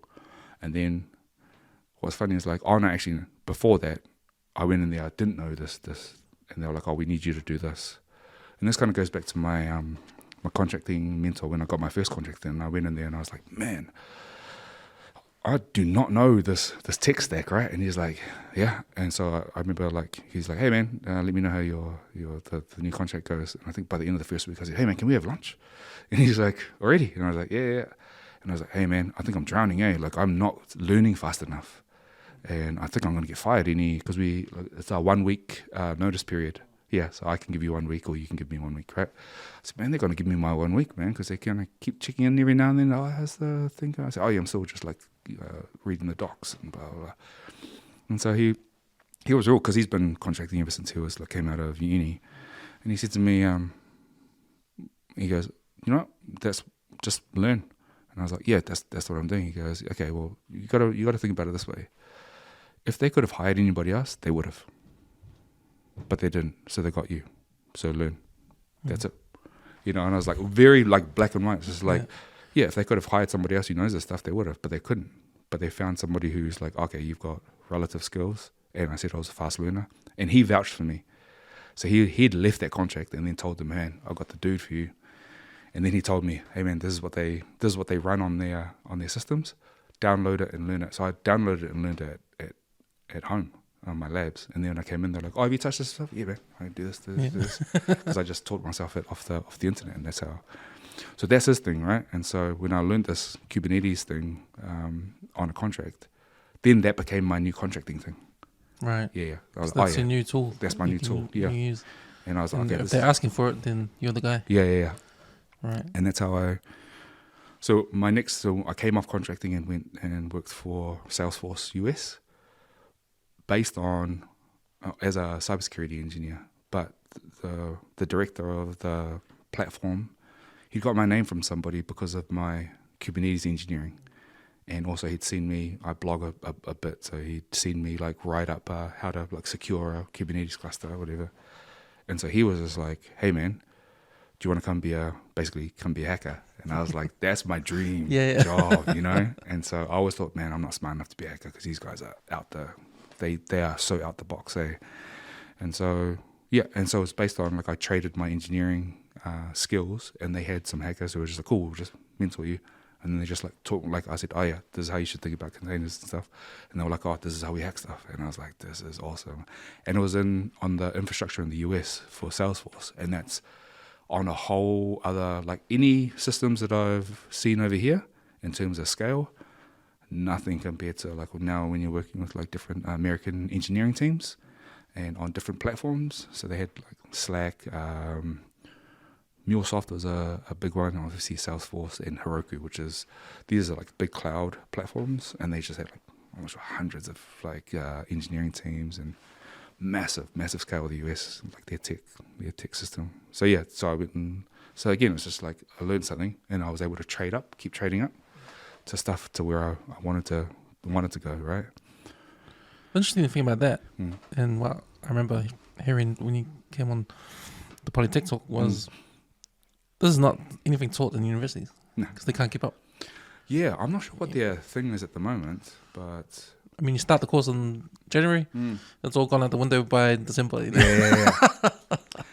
The education, well, especially for this field, right? Like, I mean, not that I'm like super clued up on like the curriculums and stuff. All I do know is a lot of like, the cloud stuff. So for my role at AWS. I'm a partner solution architect for the Pacific, so I fly out to the Pacific a lot. Well, I used to.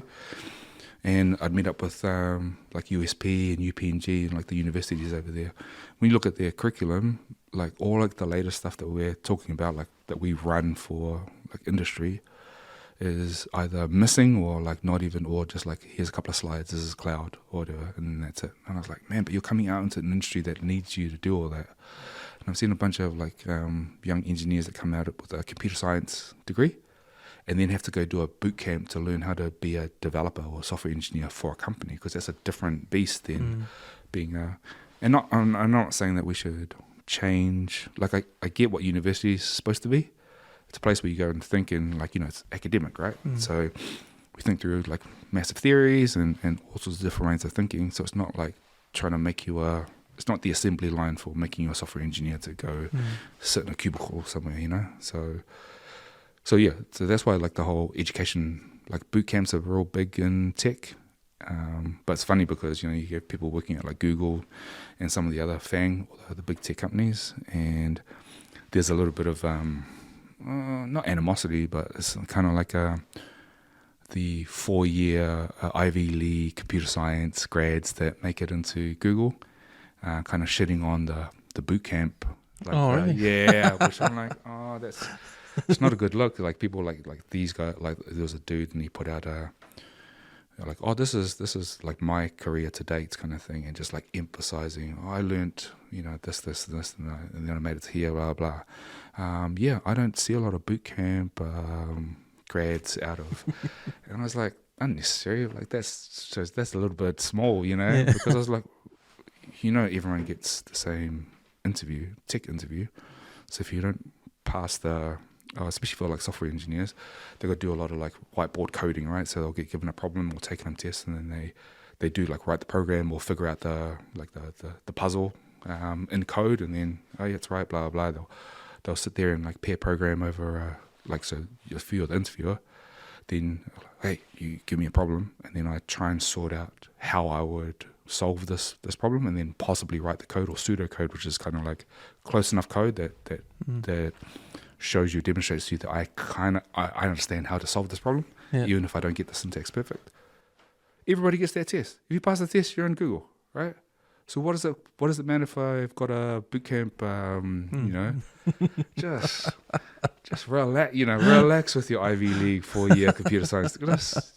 Like you spent, I'm not sure, like, because their degrees over there are like, man, that'll break your bank over there. It's like six figure debts when they're coming out. And I was like, which is okay if you're going into tech, but if you're going into like, I don't know, the arts or the humanities or anything like that, and you have the same size debt, do the boot camp, man, and just go get the... Yeah. So imagine how much a boot camp costs, and then you get the tech salary. It's a profitable decision, right? Yeah. The boot camps that the companies pay for them sometimes? Nah, it's usually self-taught. It's like taking yourself to a private institute, but it just means that it's very purpose-built for get you into a tech company. You know, it's like this is what you would do. This is how you collaborate with team members to build a piece of software to, you know, and that's what you need to do, because then when you go in there, they're not like, okay, man, give us a rundown on, you know, like the algorithm and the history of the algorithm and which scientists came up with this and the mathematical proof that underscores. No. It's just like, have you written does the button work on the? That's it, right? Yeah. So, yeah, education has definitely changed, and that's why again with the internet, I taught myself what I needed to know for my first job, my second job. Like I didn't take any courses. I learned it all online, and then went, I can do that. And they were like, okay, here's the role. So when you see on my CV that I was like a Linux engineer or a web developer and all these roles, like none of them actually like got a qualification with them. Those are all roles that I landed, and they were like, oh, hey, they give me the test. So obviously they give you the test to make sure that you're not just talking shit. And then like, oh yeah, you know how to do it. Okay, cool. And the internet told me that. And this is what I tell like the kids today. I said, you know, everything that happens on the inside of these big corporations, that's exactly what you can teach yourself online. That wasn't there when I was, you know. You needed access to a $5 million machine that you would only get that work experience if you got hired. And I was like, well, this is a bit of a chicken and egg situation. Because how am I going to teach myself that unless I buy a machine like that for myself? Teach myself how to like configure and set it up, and then apply for the job to go in there and do it. Nowadays, you can have all of those operating systems and stuff, run it at home. That's how you do that. And then they'll be like, oh, we've got this machine here. Okay, cool, yeah, I've got that machine at home in a virtual version. It's probably the best thing about technology these days, in terms of how the general public has access to it. There's information on becoming anything you want to be. Like if you want to be a mechanic, it's all online. Yeah. If you want to, I don't want to say you want to be a surgeon, but you know, like there's some things. There's a lot of jobs out there that online you can learn yourself. Yeah. And you don't need a piece of paper for it at school or anything like that. Yeah. And the thing that I actually really like what I saw about the internet, other than like access to knowledge, right? Don't have to go to a school, don't have to get accepted in and right or whatever. Was also you can be any niche, because now there's no, you know, when I was thinking like my brother who produces music, and I was like, you don't have to get picked up by a label, you know. When SoundCloud first came out, like everyone was just putting their music, all producers just putting their music out on that thing. And my brother, who's an actor, he would do like these kind of short videos on YouTube, and I remember saying, you know how many you're literally a TV station, and you can broadcast it to the world, and watching people take out and this is like goes back to like the hacker mentality where there's no middleman, you know, there's no gatekeeper, and yes, you know, regulation stuff like that. Obviously, there's a happy medium between just absolute freaking, you know, freedom, and everything's kind of like locked down. I was like, man, so if you like, I don't know, red buttons on cardigans, that's your thing, and you just talk about that and show red buttons on different cardigans from around the world, and you do an Instagram account, you have the opportunity and the potential to live your life exactly like a red button cardigan influencer. Yeah. And you know, if you can monetize that, which now their companies like, oh, do you want a payment system? Do you want to be able to take credit card payments, or do you want us to collect some donations for you in Patreon, or do you want us to use Stripe to like? Now they're all like, we're here to help you, and you don't have to go, oh, I'm going to apply to the bank. I remember applying for the credit card when I first got out of uni and getting declined. Oh yeah. Yeah, because I didn't have any credit. I didn't have any debt. I didn't have any credit history. And I remember my mate, obviously, and I was like, he's Balangi, and he went and he's like, oh, did you get?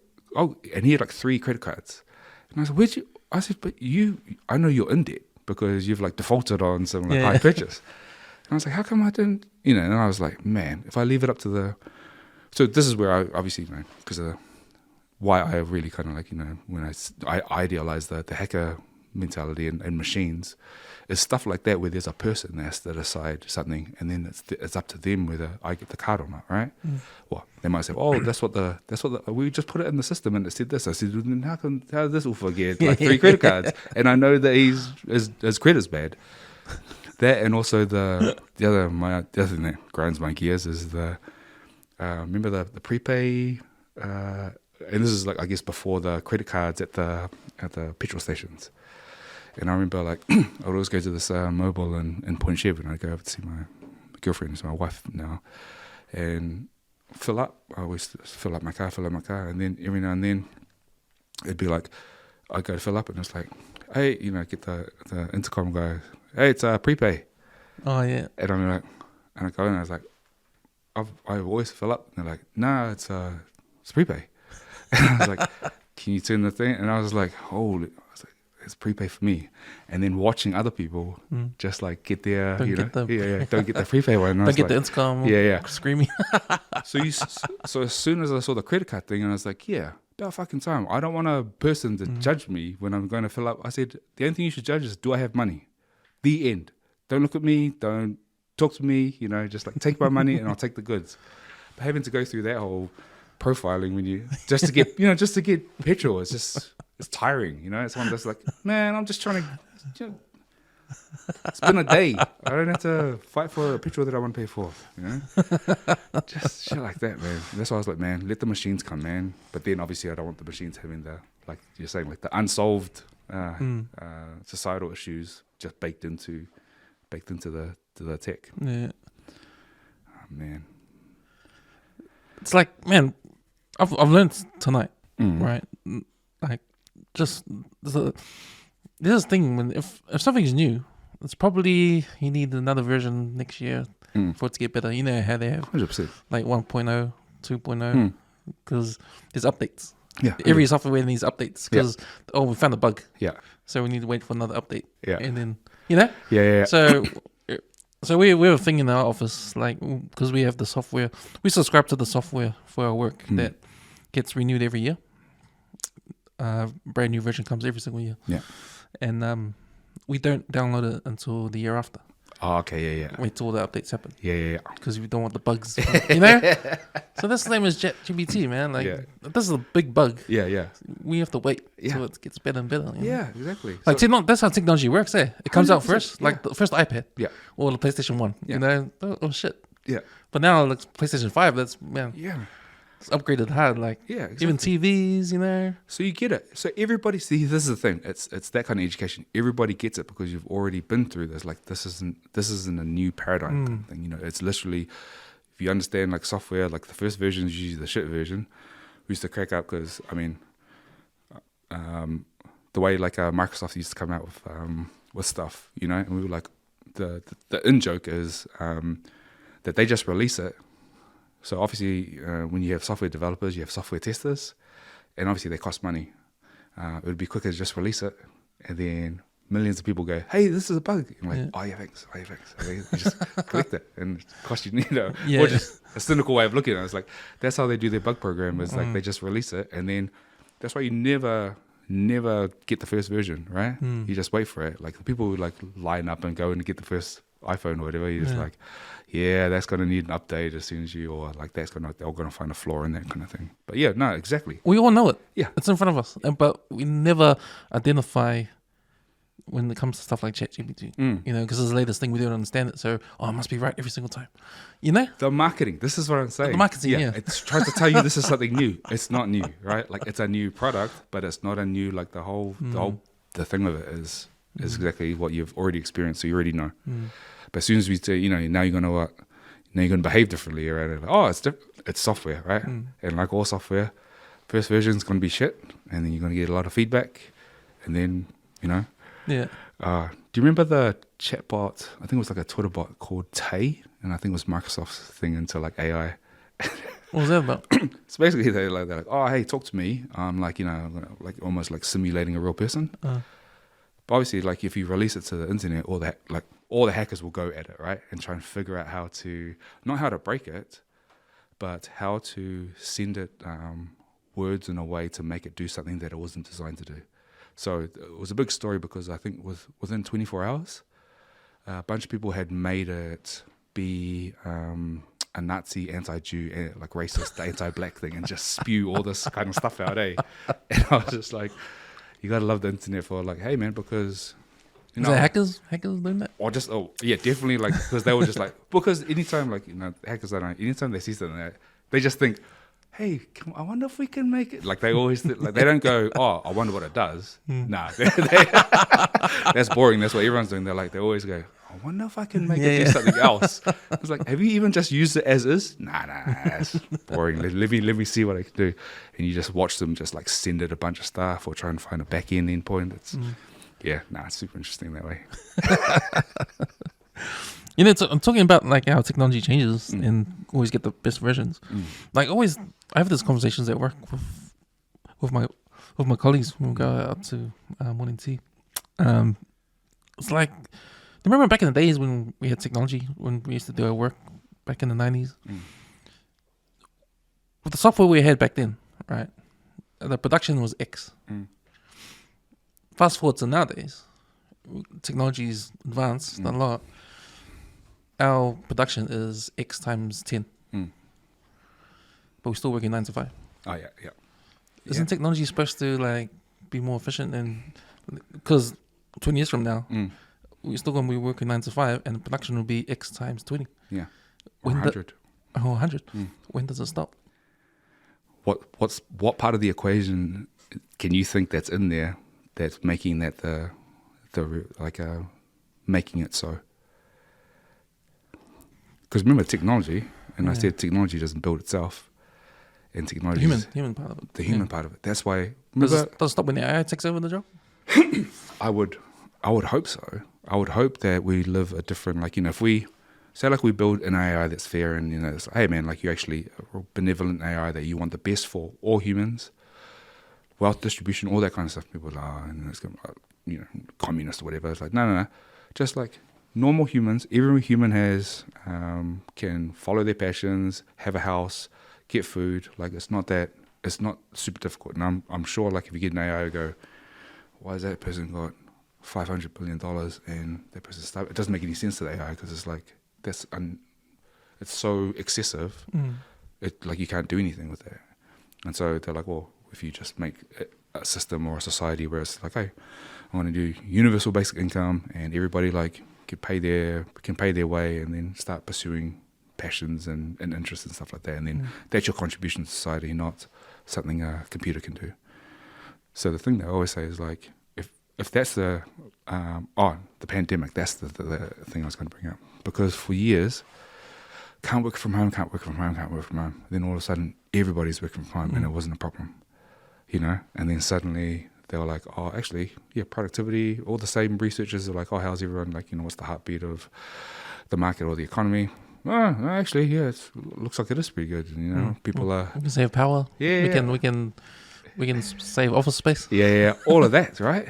And then suddenly, now they're trying to bring everyone back in because the humans are back in charge, right? So it's almost like, you know, I always think of like the joke around the pandemic was like, it's like nature. Because, you know, half the time I get at humans, I go, man, we're like a virus on this earth, you know? We don't live with nature and all the different species and live within our means and all that kind of stuff so that we can enjoy all sorts of different species and our environments and have it last forever. We're just burning through it and then rockets and all this kind of bullshit and I just kind of think like that's the part of the equation, you know. The humans is always part of that equation that's kind of like, you know, bring us back to the office. Why are we coming back to the office? And half the time I was like, oh, it's because one, middle managers, that's obviously that's a thing in corporate, but like because they needed to get their real estate investments, and I was like, oh, you're gonna, you know, because they've got all these empty offices and stuff, right? Yeah, right. And obviously it's an ecosystem because then offices and then the businesses around it, the cafes and stuff that you know that people go to.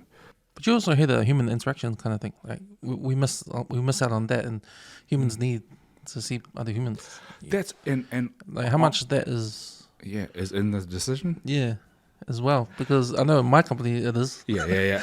Because we're in a design kind of thing, and we can't Yeah. really do it over the phone and over the computer screen. Yeah. No, it's The collaboration part of my work needs to be next to 100%. like Yeah. drawing stuff. And stuff. So the thing is, like, the way because as a tech person, I've been working from home since 2011, right? There's always been a component of a job where I can just like stay home and work from there. When I got into contracting, literally the only times I would come into the office is when I needed to collaborate with somebody because I knew it would be faster to do it that way. So obviously I'm an adult. I understand, part of my job, whatever. But then it would be to my discretion to use it like an adult, right? It's the mandate for getting everybody, returned to office. And then you go, well, that kind of doesn't make sense. I remember, like, especially at Amazon when that kind of went out, and I was just like, well, it doesn't make sense for solution architects because we need to be with customers. And so I guess the rule of thumb for solution architects is if you're in the office more than 3 times, you're not doing your job, because you're actually not supposed to be in the office. You're supposed to be out and about with your customer or your partners and stuff, right? And so, like salespeople. Yeah. What are you doing here? You go out selling. Yeah. What are you doing in the office, right? Yeah. And that's the thing, And so, that whole return to office thing, I was like, people just, obviously, it's a spectrum, right? There's people who are like, very nuanced and it was granular. You guys come in. So I know my team got none of you guys are exempt. We don't expect you in the office. But obviously people who work in teams that need to like write software, need to collaborate quite closely and it goes faster, like the software engineers, and they got told to come back to the office. But then you're like, okay, that makes sense. And I get it. Like I'm as much of a stay-home geek as I am, I do know it's valuable to get human time, face time, right? So that's definitely important. It's when you can't do it that it becomes quite unhealthy, right, for a lot of people. But I guess given the circumstances, it was like a trade-off of the lesser evil and see if we're going to survive. Yeah, the COVID lockdowns was definitely a change in work life. Made people see what they have to do, and then we can actually do this, or stuff like that. Yeah. But then when it's funny because I don't know if it's the younger generation, but they sort of expect to work from home, kind of thing, or they have that work-life balance, and I think that's what it's all about, the work-life balance. Yeah. Like, because you throw in mental health as well. Yeah. And burnout. Yeah. Burnout's another one. Yeah. Like, and you also throw what I found out about myself was that during lockdown I was like I'm a morning person. Oh, okay. Like I wake up early. Yeah. And my brain's ticked on. Like I do my work. I'm till lunchtime. Yeah. And then after lunch, come back. I'm sort of dozing off. So Yeah. my production drops, especially from 3 o'clock to Oh yeah. 3 to 5. It drops and just count me out. Yeah. But then I go home, have dinner, have a little rest. Then my brain turns on again about 6 o'clock onwards to midnight. I can work all the way to midnight. Like and I think people are different. Yeah. People are opposite. Yeah. And I think the 9 to 5 is like a blanket thing, right? It doesn't take into account the productivity that different humans will have over, and I think that's a real thing. Yeah. And I think COVID lockdown has taught a lot of people that, I think. Yeah. What their actual kind of working pattern was. Yeah. So I don't know if companies can take advantage of that, or if they learned that, or the psychology behind it, I don't know. Or we've just working 9 to 5 for so long. Yeah. Like someone back in the days, 9 to 5, that's it. Yeah. And then we just ran with that until now. And Yeah. But with technology, Yeah.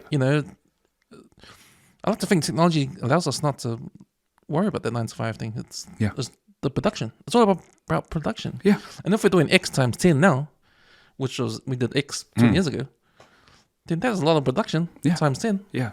And technology is going to change next year. It's going to be times 20 probably next year. Yeah. And I understand, like, okay, when does that stop? Until we burn out, or we just get more work. Yeah. We just get more work and more work. Yeah. With ChatGPT comes in, now people are writing reports now. Yeah. In the click of a button. Yeah. So then what happens the rest of the day? Yeah. If you're not spending a couple of hours writing reports, Now they want 10 reports. Now they want 10 reports. Yeah. But you didn't want 10 reports like 5 years ago. Yeah. So see, it's not going to stop until AI comes and takes over. Then Yeah. what happens to us? Then there's a question about universal income Yeah. and all that kind of stuff. Or does the AI take over ourselves? So the AI makes money for us, and we stay home, and we get the money. Maybe that's the other alternative. Because what I think about is, because I love doing this, right? I'd rather do this than work, right? 100%. Right? I'd rather do this every day. Yeah. This is what I love. Yeah. If AI took over my job, Yeah. then what am I going to do? This. Yeah. But how am I going to get paid? I don't know, I've got to figure it out. Yeah. Universal income? Yeah. Or does my AI that took over me and my job, does he make money for me? Is that the system? Yeah. Because I don't see tax Yeah. doing that universal income for half the population of the world. Yeah.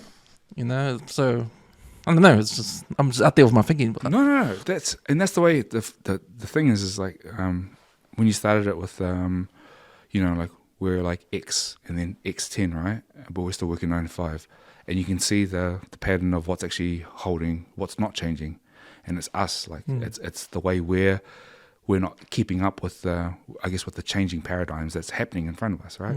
That's why like it threatens a lot of people when people talk about universal basic income, and you hear a generation of people talking about what people deserve, and the people that are anti write off the student loans. I'm like, why are you anti writing off the student loans for the kids now? Because I had to pay mine off. What's that got to do with anything? Well, now you're like, well, do they deserve what? Now it's a morality judgment rather than an efficiency judgment, If we talk about like the good of all of society, then is 9 to 5. Why? Because you're used to it. Like that should not hold back. Like if there's a better way of doing something, we should all be doing that, right? Yeah. And so if like what's holding it back from like, oh hey, like, if we, because like when the whole AI is going to take over all the jobs. And so we're going to get a whole bunch of people that are unemployed and going to be on the benefit and blah, blah, blah. And I was like, you've just talked about this whole new way of existing and thinking about our existence. And yet you're shoving that into the 1970 madman, world. It's crazy to think that you're not changing everything. And so if the AI is going to come and do everything that needs to be done, grow the crops, harvest the crops, package them up, send them into the supermarkets. We all get an allowance, like tokens or whatever, to say, okay, there's a family of 4, so you can go and get like this is what you can get for like the tokens or whatever. Because that's essentially like we agreed at the beginning of this, like money, cryptocurrency, it's all made up. Because it's I think Yuval Noah Harari, who writes *Sapiens*.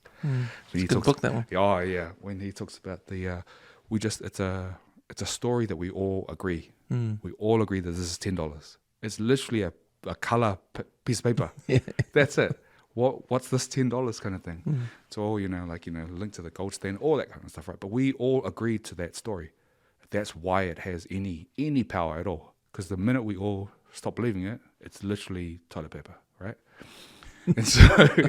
And so when I think about the AI thing, I always think, why are we all like chasing this life for money to do what? People go, oh man, I want to make all this money and then I'll travel. And you see like all these old people traveling in their retirement, and you see like the buses come, and I think there's a lot of sore hips and knees and stuff in there. And I was like, don't you want to travel when you're young? Oh, but I need to make money when I'm young. So you're tossing up this thing where you're like living life, and think about a life well lived. Think about how many experiences and insights you can get out of that life, but they're connected to this capitalist system, right? That's the system that we work in. That's just the reality of it, right? Like I'm not saying capitalism, like it's just that's the system we got. We don't have a better one than that I'm aware of, and not that I know everything, but that's the system we got. So we've got to work with it. But that's the trap that we're also in as well. The wisdom will tell you that's the system we got, and probably the best system we have. Like at the moment, so until we find something better, this is at least we're not killing each other from the system. Oh, 100%. When you look at how like globalization, right? Like the post World War II whole, like okay, we need to all like agree to stuff so that we don't like blow each other up. But the thing is, like when I see the AI thing, and people are like, oh, I was like, well, we need to change for me, I'm like, change why we need jobs in the first place. Why do we need those jobs? Because people need purpose. People have purpose. and it's not necessarily their jobs, you know. So imagine if we're all free, because it's like, again, it's like we just agree to exchange value for this house or the power or any other stuff. And I'm not saying that, you know, we're all going to get lucky and have somebody who's like, man, I love digging, like digging holes and power poles and stuff like that. Yeah. But again, that could be a robot, you know, laying all like the, you know, like the pipes and electricity, all that kind of stuff. You know, if we can get all the robots to do all that manual stuff, then what are we left with other than just being human? And then, okay, you are going to explore wherever this takes you. So imagine having no pressure of like feeding yourself or keeping the lights on, and now you're free to like let your imagination and your work ethic run wild. You know, so imagine how many of those people we would have, and then imagine that contribution, because obviously you're not going to make a podcast and then just watch it yourself and leave it here. You're going to share it with the world. An artist who's like, oh man, I'm going to try this out. And you know, maybe we try some art and we suck, and then we can try something else and then find the stuff. And I always think about the contribution. What's your contribution back to the world to make you know, like this conversation? Everything that I've ever read, everything that I've talked to somebody and someone has taught me, now we're talking about it, and it colors the way colors, I guess, the output that we're getting here. And if I didn't, but I had to take, you know, I'm gonna say a sacrifice, but like that was time that I spent, not mining, but like absorbing and getting all that knowledge and the information that's here now. So imagine if it was like there was no friction on that for anybody to go out, and then every single person that you talk to from there would be super interesting, right? Yeah. See, what you're describing is not scary, and you know, it's the negative things that come out of AI taking over the jobs, and what's everyone else going to do? Oh my gosh, damn, it's going to be, you know, doom and gloom for everybody, you know. But it doesn't have to be like that. Yeah. I mean, why can't we do what we love? Yeah. Like, why can't we sit back and think, okay, now I can do what I love to do? Yeah. Whether it be watch movies or talk about it or podcast or whatever it is, like, just do it. Yeah. And have, like you said, no pressure. Yeah. And doing stuff you love. Yeah. You know? It's funny, the arguments against it, when people say, then we're all just going to be like fat, lazy, useless piece of shit, right? And I was like, and I remember listening to Noam Chomsky, he's like a old school guy. Yeah. He's amazing, man. I've read a few of his books and it's been like, man, because he's an anarchist, and so I like the anarchist ideology, because everyone thinks it's like, wreck everything. It's like, no, that's not what it is at all. Like, it's outside the box. Yeah. It's just authority. They're like, we shouldn't just all like abdicate our authority to somebody just randomly. When we find authority, it's just like the whole like, okay, cool, like you're going to help us out and blah blah. But then everyone just like does what you're supposed to do, right? You know, what's right or what's just or whatever.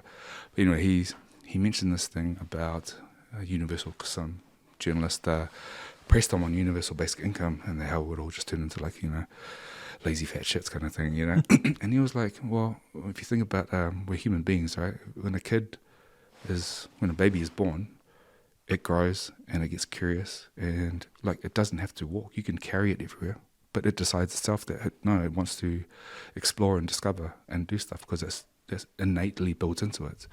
So all the stuff that we're talking about is like all the baggage that like that gets attributed to your human person. Oh yeah, that's what you're going to do because that's what humans will do if they're just left to leisure. And he's like, nah, we'll explore. Like, I remember taking 8 months off of work after my first contract.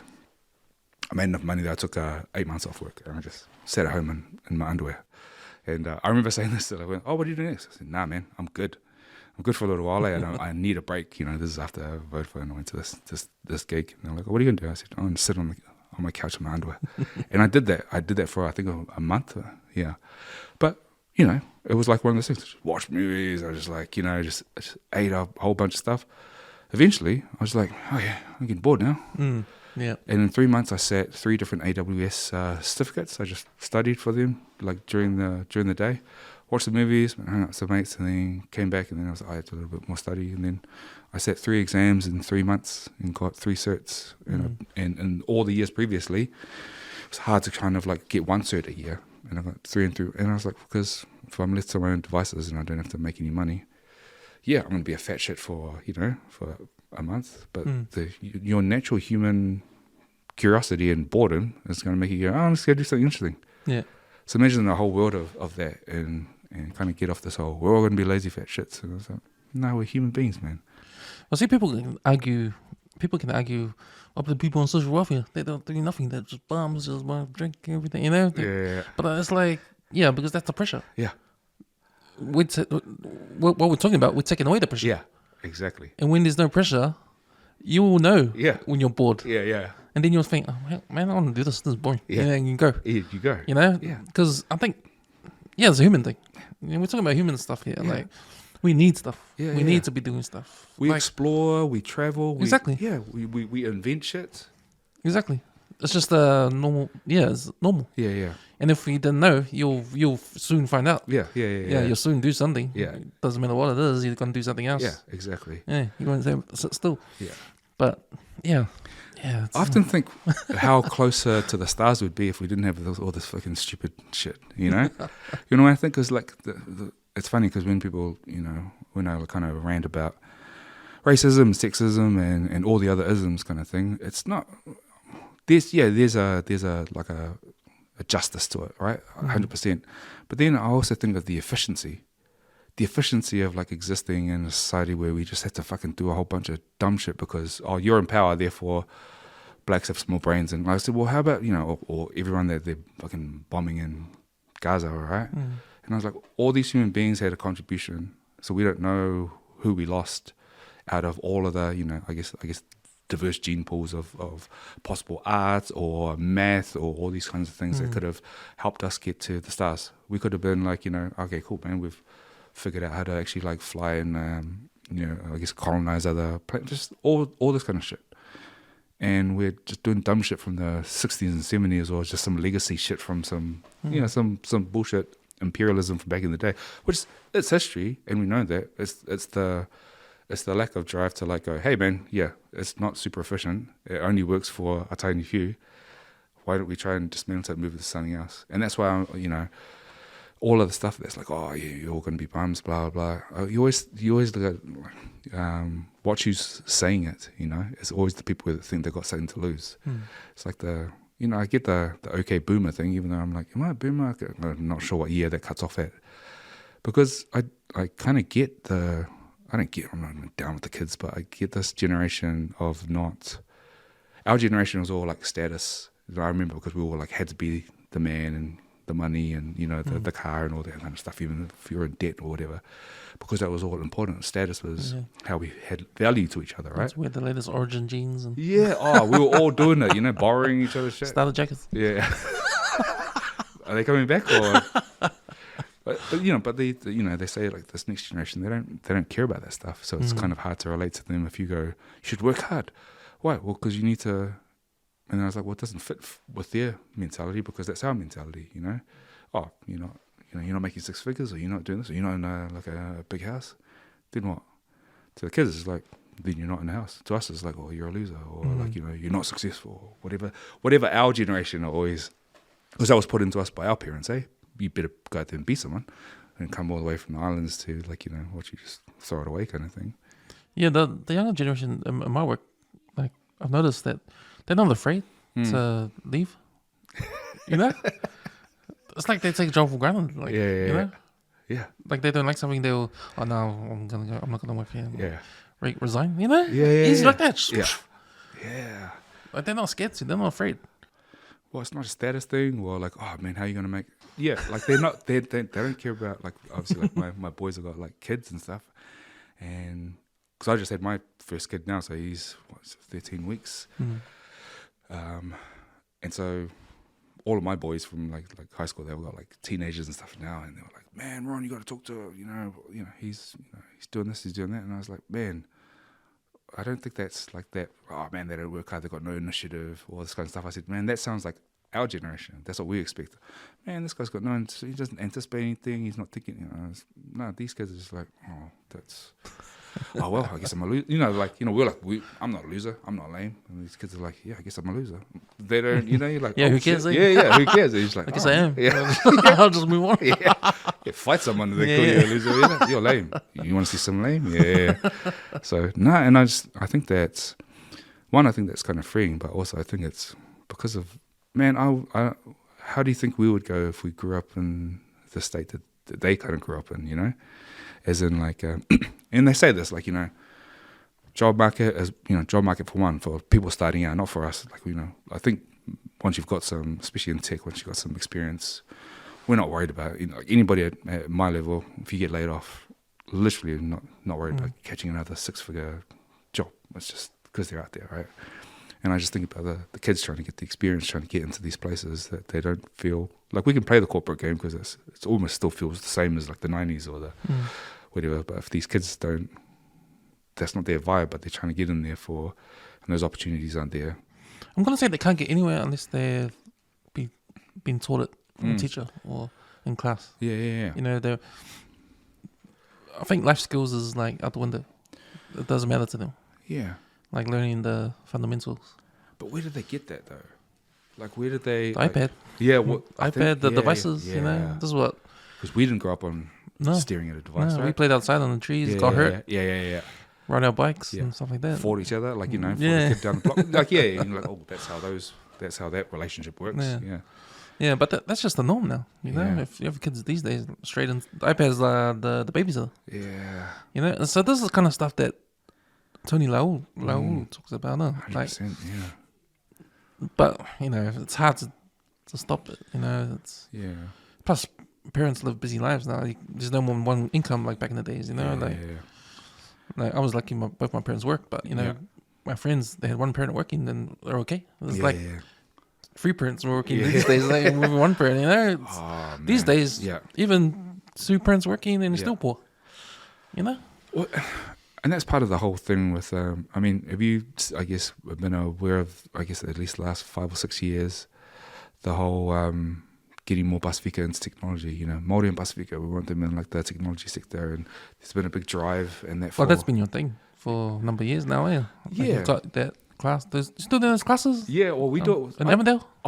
I do it in Kelston with Kelston boys and Kelston girls. Oh, okay. Yeah. And we've moved to like the 14 to 16-year-old kids. Older Yeah. Kids. You're just using up to 12, I think. Yeah, well, I used to do 8 to 12 because that's the curriculum for like the code clubs. But now we're doing it with them because we saw when we were doing code club out at Efakasa, out in Mount Roskill. And I remember like the kids that came were, you know, obviously because it's church, so they just like get all the kids to come. And we were like, hey man, it's 8 to 12. They had some like 15, 16-year-old kids there who were like went to like AGs and stuff. And I'd ask them like, oh, what are you guys going to do? Like, we going to go to university or whatever? And they were really into it. And I was like, man, it would be, and that's the turning point. Well, actually, you know, it's a bit of a junction for them to make a decision to like maybe do. Look at IT for tertiary, you know, and so we're like, oh, maybe we focus on that because the 8 to 12 is really the planting seed kind of range, you know, and it's gonna grow over time, and then you harvest it later on. Whereas if you catch them and possibly influence them at that stage of like 14, 16, then they can kind of like start actually looking into getting into like some kind of tech training after high school. But yeah. The funny thing is like, and I always say this to like the community organizations that I work with, because I wasn't a selfish guy, but you know, up until like 2015, 2016, I'm a career tech person. So I'm just like the tech, cool, money, cool. That's it. I always say that I'm not a community person. I'm not one of these like savior, big heart guys, you know. It's just that I was just like, man, I've been in the game. I think by that stage, I was been in the game about 15 years, and I was like, we're the Islanders. And then I always, you know, and the stories on TV and in the paper are always the same. It's always the same demographic. And meanwhile, I've owned like expensive. No, I'm not like balling rich, but I've been rich enough to travel and buy heaps of toys, cars, bought a house, that kind of stuff, you know. And then I was like, and that's just because tech. That's it. Not because I'm like a business mogul or anything. It's literally just a tech salary. I think it was in the paper earlier this year. Highest paid job being an architect. The computer architect. Yeah. It's pretty up there, and especially if you work for like a big company like Amazon, right, or Microsoft or Google, because they can afford to just buy out all the best talent, right? Because it was about the highest paid job not owning the business, not being the CEO or anything. Job, like you, highest paid worker. Yeah. And it was the tech architect. This is what I say to people who are coming into tech is like, the thing with engineering is like a lot of people jump over to manager to get there to start getting their salaries up. But in engineering, you can keep going up and you get a level of influence as you go through. So you'll be like a senior engineer and then it'll be principal and then distinguished. So you know those are the higher levels. And they make as much money because it's like the same levels as the managers. So you get the salaries and the influence because if you're like a senior or a principal engineer, they will take your opinion because it's quite valuable on the project or on the direction of the thing, right? But at the same time, I don't manage anybody, and that's the one thing I said. I make as much. I think for my current role, when I was negotiating it, and this is the other thing that I want to like Pasifika to learn how to negotiate. Like after you get the job offer, the negotiation part is you have to be pretty ruthless in there, right?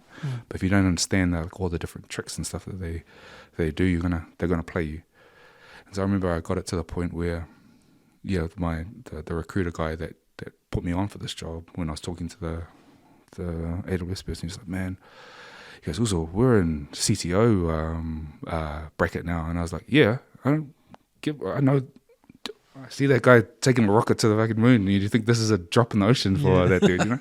So I was just like, no, man, just keep pushing because they can always say no, and I was like, or they could always go find another Pasifika solution architect, like senior solution architect, and I can tell you there's not many of those around, right? And so he's like, yeah, he goes, yeah, I know.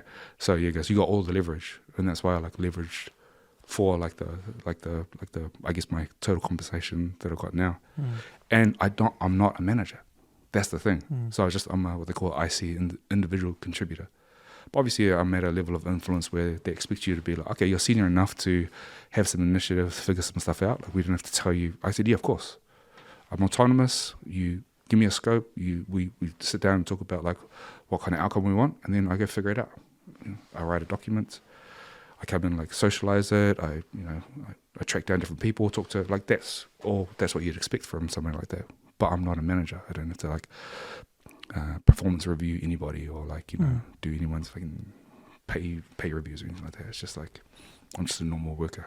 Yeah, and that's what that article was talking about. Yeah, highest paid worker in New Zealand. Yeah, tech architect. With the kids coming through, man, have you seen anyone back in the days just pushing that, going towards where you want the kids to go these days? No, well, like keep up with ex-students or ex-kids that come through. Nah, and that's I guess that's we still have all their contact details because we got them to sign up on our like Google form, but that's something me and Rhea talked about. Like, oh man, I wonder where those kids are now. It's I don't think sad's the word, but it's I guess a little bit regret. No, I kind of feel some type of way about like not being and this is the thing that I was talking about, how if it's meaningful to you, it affects you a little bit differently, and so you kind of stretch yourself in a way that you're like, man, that's not sustainable, but you want to because all these little brown kids that came through, and I would just get such a buzz out of them when you see their faces light up when they figure something out, right? And I can see them at their thing, and I'm like, yeah, man, that's the shit, man, right? That's cool, right? And I'd get like a little kid around them going, oh, hey, I made it work, and I was like, yeah, fuck, this is awesome, man. And wanting to, even though like we were doing like 1 session or 1 to 2 sessions a week after work, like me and Rhea, I would like turn up and take all these kids and teach them all this stuff, and we'd do them term in, term out kind of thing. And there was kids that wanted to come back, and I was trying to find like fresh projects for them, and then just like all and the thing is like when we moved from the school to our own place in Avondale, and then some of those kids came, but then it was a little bit too far for them because they would just stay after school, and you almost like, oh, can we do it at both places? It's like, hey man, you got a full-time job. And because we leased that place on our own, so everything was just out of pocket for us. Bought all the laptops, built them all myself, run the whole internet and our networking in that office space. But it's cool because that's my jam anyway. I'd do that just for shits and giggles, right? Because it's tech, right? But now the kids get to like, hey, we're going to play with all this stuff. But it made me want to like, oh man, I feel like I'm letting those kids down that were there. And I gave them a little bit of like, oh, this is cool. And then what? Then I disappeared, you know? And then I was like, oh man. And so I was trying to think of a way to not let any kids down, especially if I've shown them something cool and shown them something. And I get the feedback from the parents who would either stay back afterwards or like would message us and say, man, like, you know, so-and-so's really into that, you know, they're thinking of, and I was like, fuck man, that's the shit right there, you know? And so that's the thing that would become hard. And Mary Rev like talked about like, oh man, I wonder how those kids are doing, because they were, and what's really cool is like, the big thing in tech is like, there's not a lot of girls in tech, right? Not a lot of women in tech. So that's the other diversity thing that they're trying to fix. And you always hear like different, just bullshit arguments of, you know, usually dudes going, oh, they're just not tech-minded or they're just not into it. 100%, over 50%, because we just put it over 50% of the students that signed up and came to my code clubs were girls. And the ones that smashed all like the projects the fastest were the girls. Yes, there were a few standout guys, but the girls were always like, man, they were in there. They read, you know, most of them read the instructions, you know. And the other thing that the girls did, that because I'm not an educator, so I haven't like experienced this. This is like an experiment for me, right? Is got like, you know, groups of girls, groups of boys, and obviously they all like sit together. When the girls are all given like okay, here's the project we're working on today, the girls would all talk to each other. Oh, I'm stuck. Have you done this? And blah blah blah. The boys are all quiet.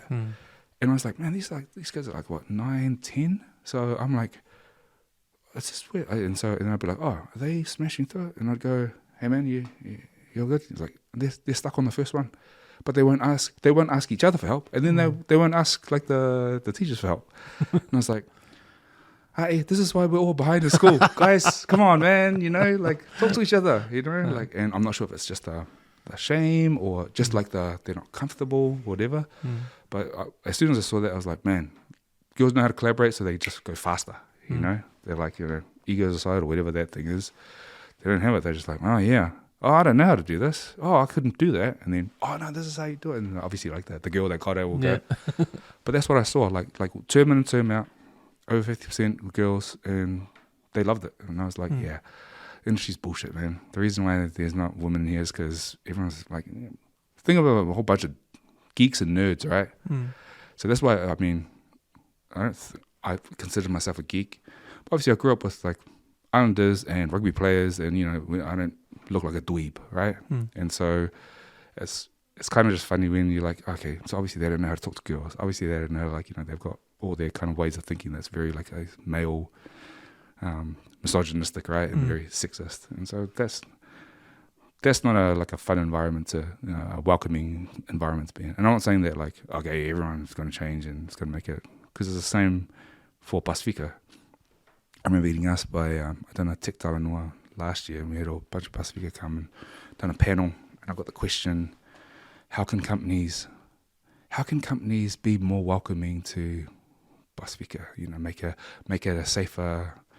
And I was like, not annoyed by that. I not annoyed, but I just went, I think that's the wrong, for me. Wrong thinking. Yeah, the wrong behind that question. Yeah. And because I'm like, that thinking kind of like, it almost like abdicates power to someone else to give you the opportunity. Because the way I've you already bowed down when you yeah you're already bowing down, because I've been by my, you know, obviously, like, you know, I haven't seen any other Pasifika, so I've had to navigate this in a certain way that's got nothing to do with you being more accepting, right? I have to figure out, okay, even if you're racist, one thing I said is like, no, we gotta make it so that our skills are undeniable.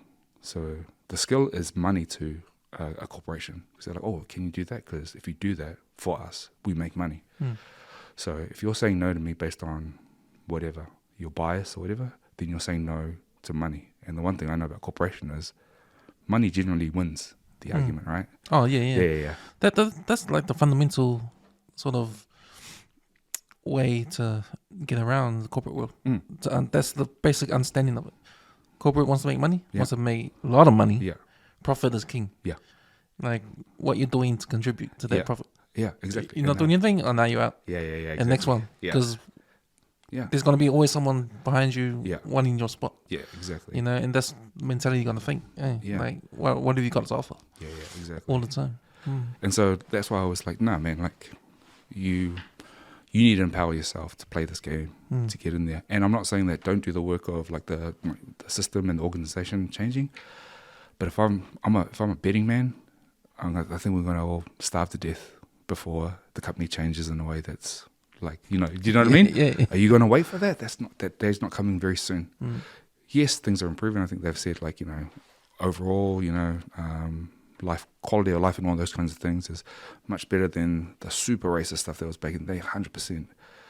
But it's a slow burn. And unless you're just happy with just being an activist on the outside of the building and not getting paid or whatever, then the thing that I kind of advocate for young Pasifika is like, come and learn the game. The people that will go to like Ministry of Education, do like the policy and the legislation stuff, 100% do that. That's your buzz. Advocating for Pasifika and changing those systems, 100%. I'm not that person, but I don't want to eat in 20 years' time. I want to eat now, and that's what I'm trying to tell them. Like, so I've always gone, just make your skills undeniable. That's what I've said to anyone that I've mentored, because then at least you know that they're just throwing away money. But if they're like, if you're not valuable in a skills kind of way anyway, then they're not really, and they could be racist, and they're not really throwing away much value anyway, right? Yeah. But if they're throwing away value, that's different now.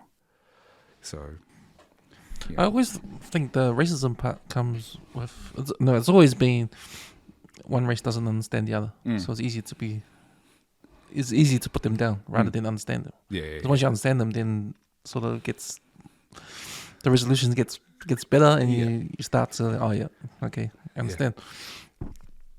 With like with working for a company, like we were talking about before, like it's all about the bottom line. Like sometimes the bottom line overtakes the racism. Yeah, well that's what I'm saying. It's like have the, I don't want to say greed, but have their motivation for look past that. And that doesn't mean that they're not going to be racist on the job, but they're going to be like, they're going to want the skill so much that they're just going to be racist while they're paying you. Yeah. And it's not like, put up with racism and stuff like that. Like, that's not what I'm saying. But it's more like we're navigating like guerrillas, like a guerrilla soldiers, and we all just like learn the different tips and tricks, and we teach each other how to navigate this thing, because it's not like there's if you look at like Pasifika committees and stuff, and they're small in these places. So do you think that we've got the numbers? We don't have the numbers. And so and what's the word? Appealing to a corporation's sense of fairness. Like for me, I'm like, man, that's a losing, like that's not a, for me. There could be people that play it correctly, but that's not been my experience. My experience is the strong card is skills, value, money. It's like profit. So as long as if you're playing with those cards, then you can make things move. Appealing to people's sense of doing the right thing and stuff like that, it can work today, but I don't have a long-term view of that. Going back to how you're saying we need more Pasifika and tech, now we need more women. Like, I don't know if this is a good story for you to hear, but I remember, because in my industry, I'm in the building industry, I'm in architecture. So it's according to my boss, when he was coming through university and coming into work, it was a boys' club. Yeah. There was no women, all males. Yeah. When I started, it was like sort of, there's some women, but now they're all women. Oh, okay. And I don't know why that is. Like, if there was a push down in the school level to get more women into architecture, or if it's just a design thing that women are better at, like doing art and design and that part of it. But a lot of women coming out of architecture school. Oh, nice. A lot. Yeah. So there's a change somewhere. Yeah. I don't know if it was like a sexist thing back in the days when my boss was a kid, like no woman have to be a secretary, that kind of stuff. If that was the case, and but man, there's heaps of women. a lot of women in architecture now. Yeah. Coming out of uni. So I'm not sure why that is, but there must be something. I got to send you this. I got to send you this video, and I think it's from a channel called Think Big, and they have like I guess different experts and researchers on there, just giving a bit of a spiel about, I guess, an interesting thing about society and philosophy or psychology or history or something, right? And it was a controversial. Well, I say controversial, but only because how kind of sensitive it is. But this guy was basically just giving a little bit of a lecture, I guess, because it's like a 20-minute video on why men need help in the current age, and it's actually not sexist towards them, but they're the ones that need the help now. And obviously everyone was like, hold on, they're the ones in power, blah, blah, you know. And the thing that he went through, and he was going through all the stats of, and this is why it's kind of crazy when I talk about the code club with the boys and girls.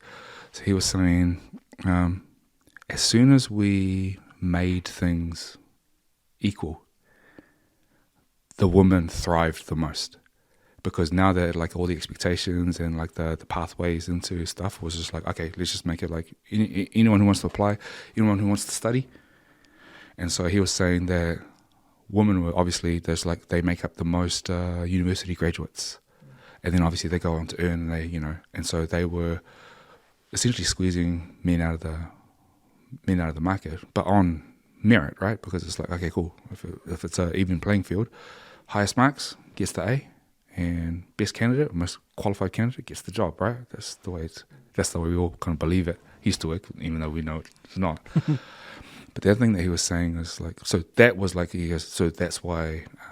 That's one factor. Yeah, that's one factor. Boys are dropping out of school, they're not performing in school, and they're not making it to tertiary, and then obviously not getting like the higher. And obviously when women get to that echelon, that's a different one for going through the blue collar way and then trying to build up, right? Then you got the trades where males have more proclivity to go that way. Yeah, trades. Yeah, exactly. But like all of that, so these, I guess, like the higher paying jobs, all those professions, they're having like a flood of women there because they're the most qualified and they're the ones that are, obviously coming through uni or whatever.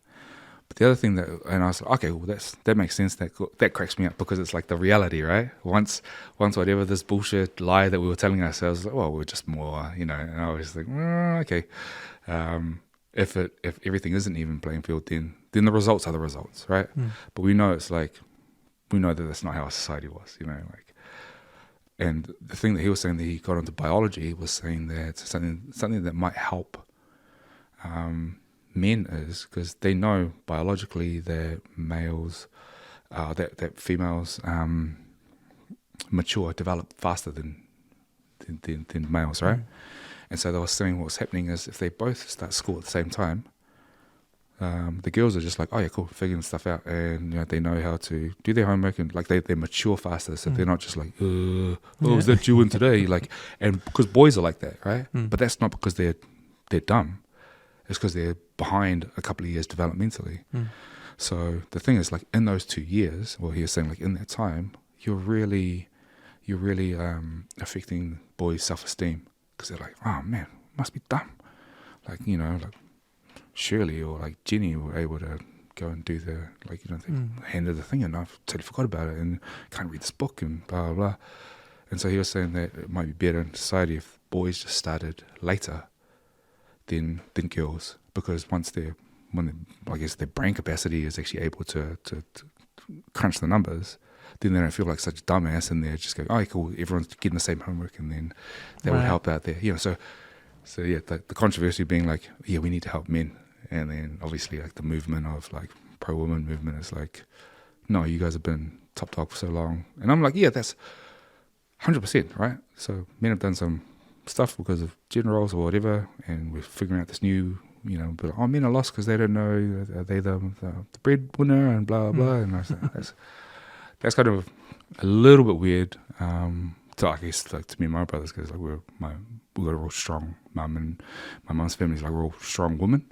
So it's normal to like listen to a woman and be led by a woman, and like there's no problem because like you know what you're doing, so we'll go that way. And so meritocracy, right? Like that's the word that gets thrown around. Half the time it's bullshit. But now when it's an even playing field, the winners are the winners, like the real winners. And so we've got to figure out how to. It's the natural progression. Yeah. So should we, like we were saying before, if we were to dumb that down, like when I talk about like sexism and racism, I said it's so inefficient because if we're just doing that now, because men didn't want to give up whatever that imaginary first smartest place kind of thing, then imagine how much further we'd be in technology, society, and that if we were doing that dumb shit to like, actually, you guys are second place, and it's just like, what for? Well, men are, but the thing is, we all have our uses, right? And so we're going to think about, okay, well, they're smarter, but then I think, because I'm having a conversation with like a feminist. She was cool and everything, but I was just like, we're just kind of discussing why men would give up power, and I was like, she's like, oh, you should do this because right, and I was like, okay. I said, okay, if I'm a man and I'm stronger than you, then at any point in any time, and obviously this is the danger that women have to think about all the time, because like, man, if the dude flips his switch, then what's she gonna do, kind of thing, And then she's like, oh, it's just the right thing to do. I said, yeah, but it's almost like you still like it's almost like the child still has the gun, so you could still be a kid and just like shoot everybody, kind of thing. So I said, well, how do you even that up? Because some men are just gonna be like, no. Well, physically you can't. Yeah. Even up that playing field. Yeah, exactly. And so she was like, so we're having the the conversation from doing it because from, I'm not sure if it's like feelings or like moral and like all those kind of intangible things. So I'm like, yeah, but yeah, that's all right. But if the dude's going just nuts, then how do you level that out, kind of thing? And then I was like, oh yeah, robot mech suits, because they were saying who was saying? I think it was Noah Harari talking about the tractor. No, it was Sam. The tractor basically made women equal to men, because back in the day with the plow, you needed upper body strength, which obviously men dominated, and so they were like, okay, if we can't plow the fields, we can only get the thing, and now we're shit out of luck, right? So if you're a woman, it's going to be obviously like lower yield or whatever. Like this is, I'm obviously paraphrasing a lot. But then when the tractor came around, you don't need stronger body for a tractor, you just need to drive the thing, right? Yeah. And so then that made it was a revolution for women to be able to get the same, produce the same output as a man. So that's an example of technology making things equal. Yeah. And so, I think a lot of society, like that unequal stuff is the man-made stuff, right? Yeah. So, I remember do you listen to Jordan Peterson? Nah. He has another... What's your take on that? Like, because those are kind of controversial. Well, I'm going to say controversial figures, especially if you're... Obviously, I'm more on the left on the side of, I guess, the discourse. So I don't delve into a lot of Jordan Peterson. Yeah, he has an interesting take on things. Yeah. This is one of what we're talking about. What you're talking about is, another factor was contraceptive. Pushed women to be career women. Yeah. You didn't have to have a kid. Yeah. Work on your career. Yeah. But still, like some women, they need to have a kid. Yeah. Certain parts of so they can pick and choose. Because when you're 40, well, your chances go down. Yeah. So when that happens, you leave your job or you become a mum. Yeah. Some women can do both. Yeah. Yeah. I've seen. Yeah. So what was this take on contraception? That it's empowered women.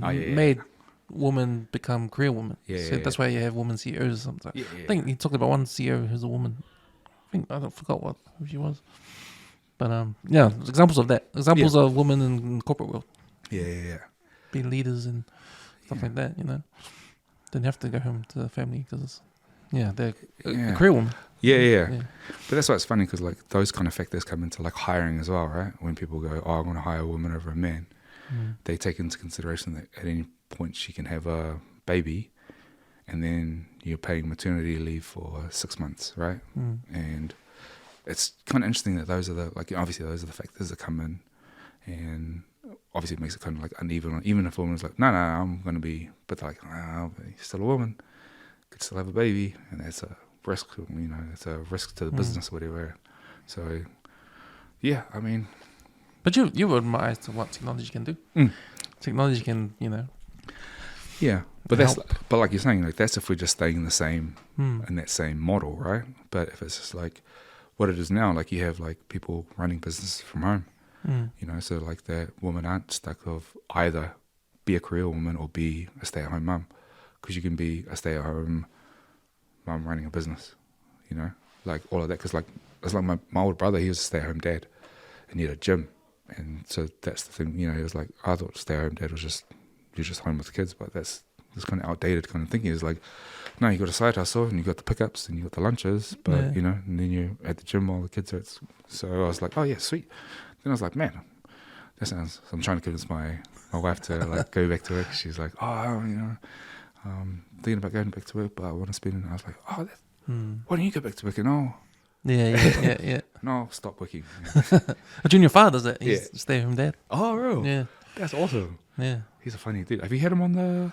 No, but I see his stories and his jokes and that. Man, but he's doing the whole stay-home dad thing. Yeah. Dude, it's awesome. Yeah. I don't have I think more dads should, more guys should do that, and especially because there's plenty of women out there that like want the career, like they're pretty career focused. There's plenty of dudes out there that were like looking after the kids is actually pretty sweet. Yeah. And for me, I thought it was normal because my mum was in there. Yeah. She was working day. My dad did overnight shift. Oh yeah. My dad did graveyards. My mum worked during the day. Oh okay. Yeah. So she got up to manager her work. Oh nice. And, but like growing up, just think it was normal. Like just play outside, no parents. Dad's asleep or dad's going to work, and mum comes home after work and does cooking straight away. And we're playing outside. Sort of thing, so. It really is how you grow, like what you've been exposed to, eh? That you go, oh, this is normal, and then anything else is like different, eh? Yeah.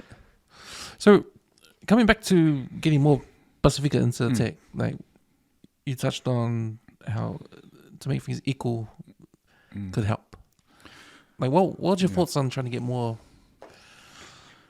Pasifika into tech? I mean, you're doing the classes for the kids and that, but I think it's education, eh? It's like the opportunities at school level. Yeah, well, it's not the PE teachers telling unders, you go and play rugby. Don't worry about leave that to the white kids. You'll play rugby.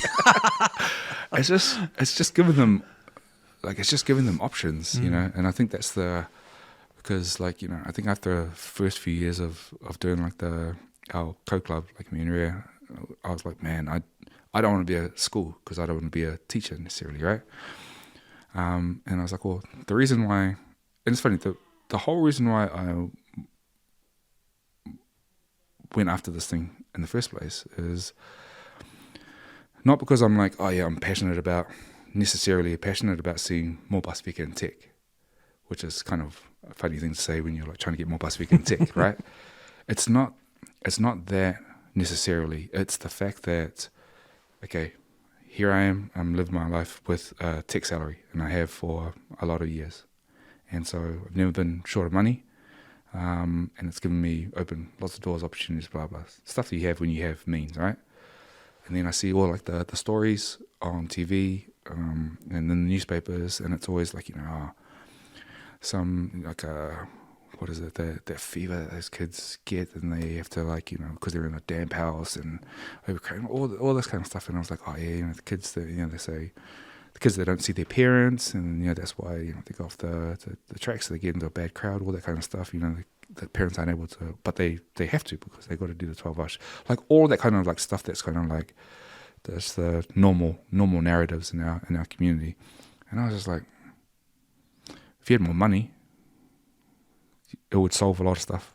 Like obviously it's not going to there's going to be like generational trauma from poverty and abuse and stuff like that that's happened because of poverty and all that kind of stuff, that hey, use your money to go see a therapist, right?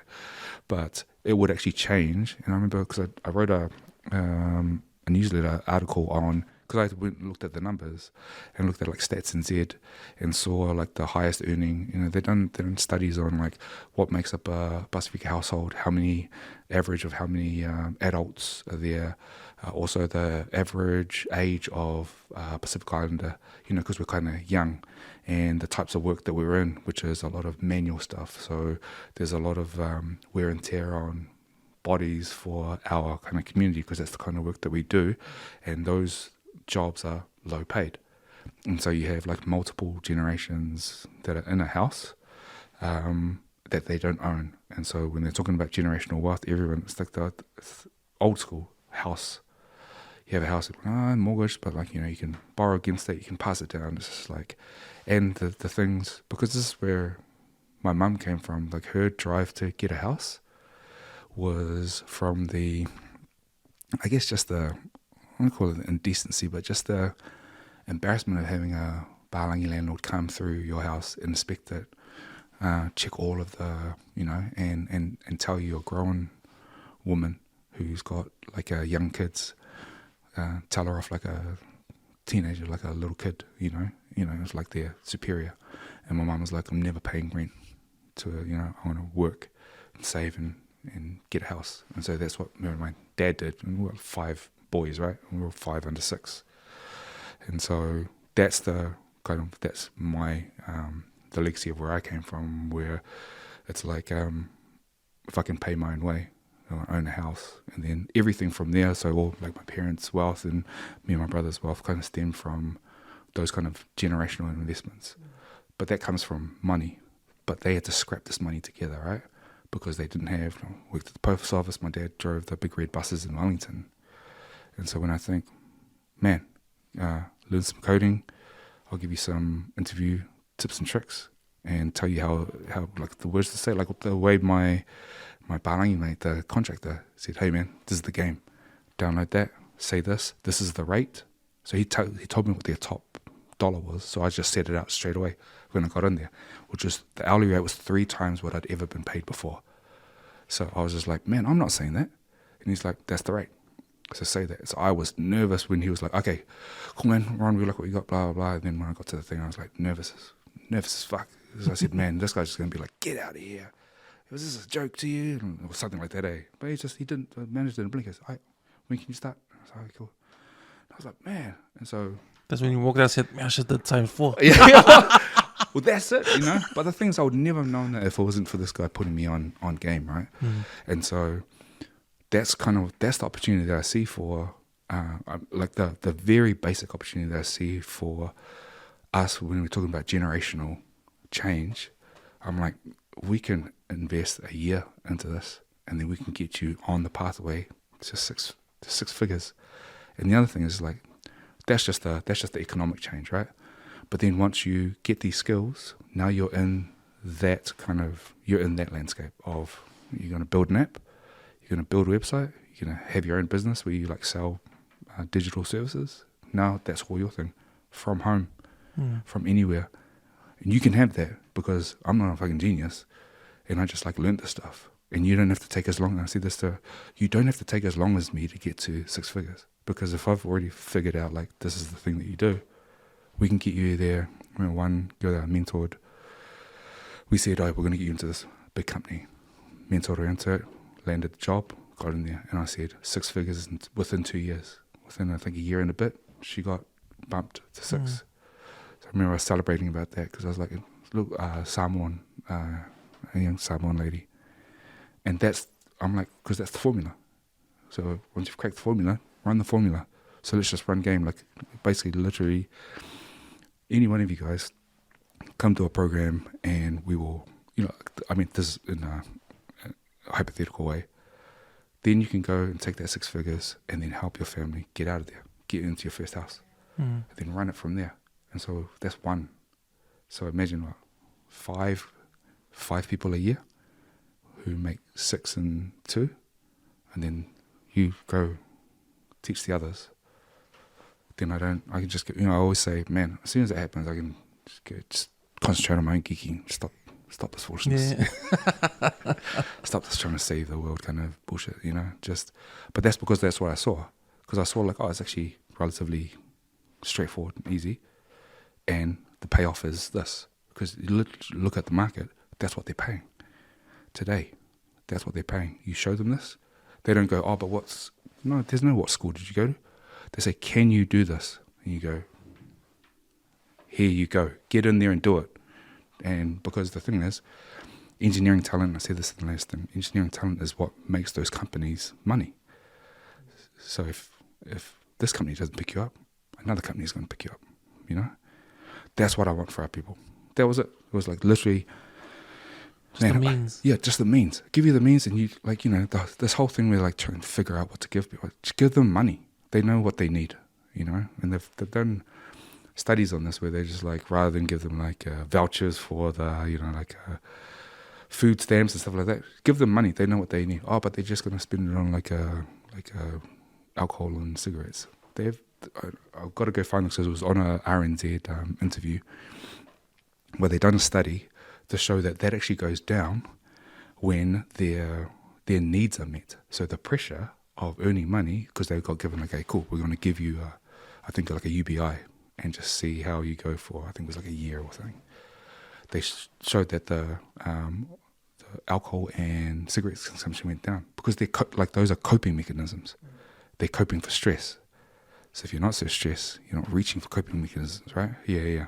So this correlation of like, oh, you're just doing that because you're alky or them. Yes, there are alkies and stuff like that. But no, the correlation they found was like, oh, no, that's a coping mechanism. So as long as there's something that they need to cope with, they're going to use the coping mechanisms. You take that away, like you're saying, when the pressure's gone, free to do what? Free to look after your kids. Free to, like, oh yeah, go to work, get there on time, do a great job.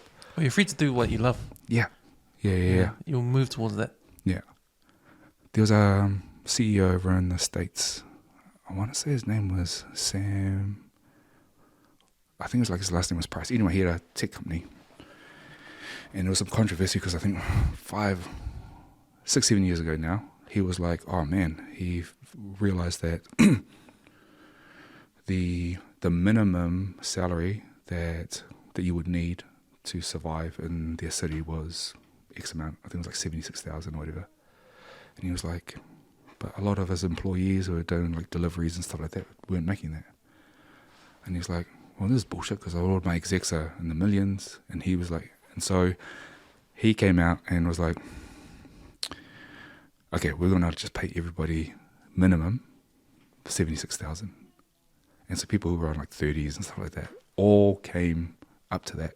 And obviously there's some people that they were you don't deserve a crowd, they end up leaving, whatever. But there was a culture that was created around like, oh no, this is kind of fair for everybody because why live in this city and get paid that, and now you're gonna have to pay. So obviously the lower paid people were doing what we know, they were doing 2 jobs because it's 76 is what you need to live in that city. And so when he raised everyone's, basically gave everybody like equality or whatever in the pay scheme, everyone was like, oh man, it's communism, it's like socialism, it's America, right? And so like, oh, you'll be out of business and blah, blah, blah. I think because he had a payment system like with PayPal or whatever. No, he ended up like, I think like year in, year out, profitable. A lot of his employees were like, oh man, now that they don't have to do a second job, they can do the pickups and spend time with their kids, so they're happy, so they're more productive. So all of that, it's like the psychological game of like, you get more productivity and less sick days. Like, it's the whole thing, because like the more sick days is correlation to like unhappy workers, right? So they had this whole thing, and I remember like and so when the pandemic hit, he was like, I want to ask all my employees to take a hit on their pay just to see us through. And I was like, well, I think if not all of them said, yeah, we'll do it, because because obviously they'd been loved first kind of thing, so they were kind of like loving the corporation back, or like this particular CEO back. When they made it through the pandemic and everything started opening up again, obviously these guys became profitable. This dude paid all of their shortfall over that time, paid them all back. And I was like, that's the model that I can kind of see of somebody who's like, well, he made a few like tens of millions less. But it's like what Warren Buffett says, like $10 million is all you need to literally experience everything in the world. Anything more than that. There's Warren Buffett. He's like, you can get the best hotels, first class, the best food available in the world within a $10 million range. So, because there's always that thing about, what's his name, Jeff Bezos. Like, does he really need that much money? Like, but he's just a workaholic. He just loves to work, you know? well, obviously because I work for that company, so Yeah. I have to tread carefully on that one. But I mean, I've always had the same philosophy when it came to billionaires anyway, because if you think about like a system that allows a billionaire to exist, allows this extreme distribution of wealth to exist, it's not a good system. That's just my belief, you know. So when you have things like, well, where are they getting their margins from?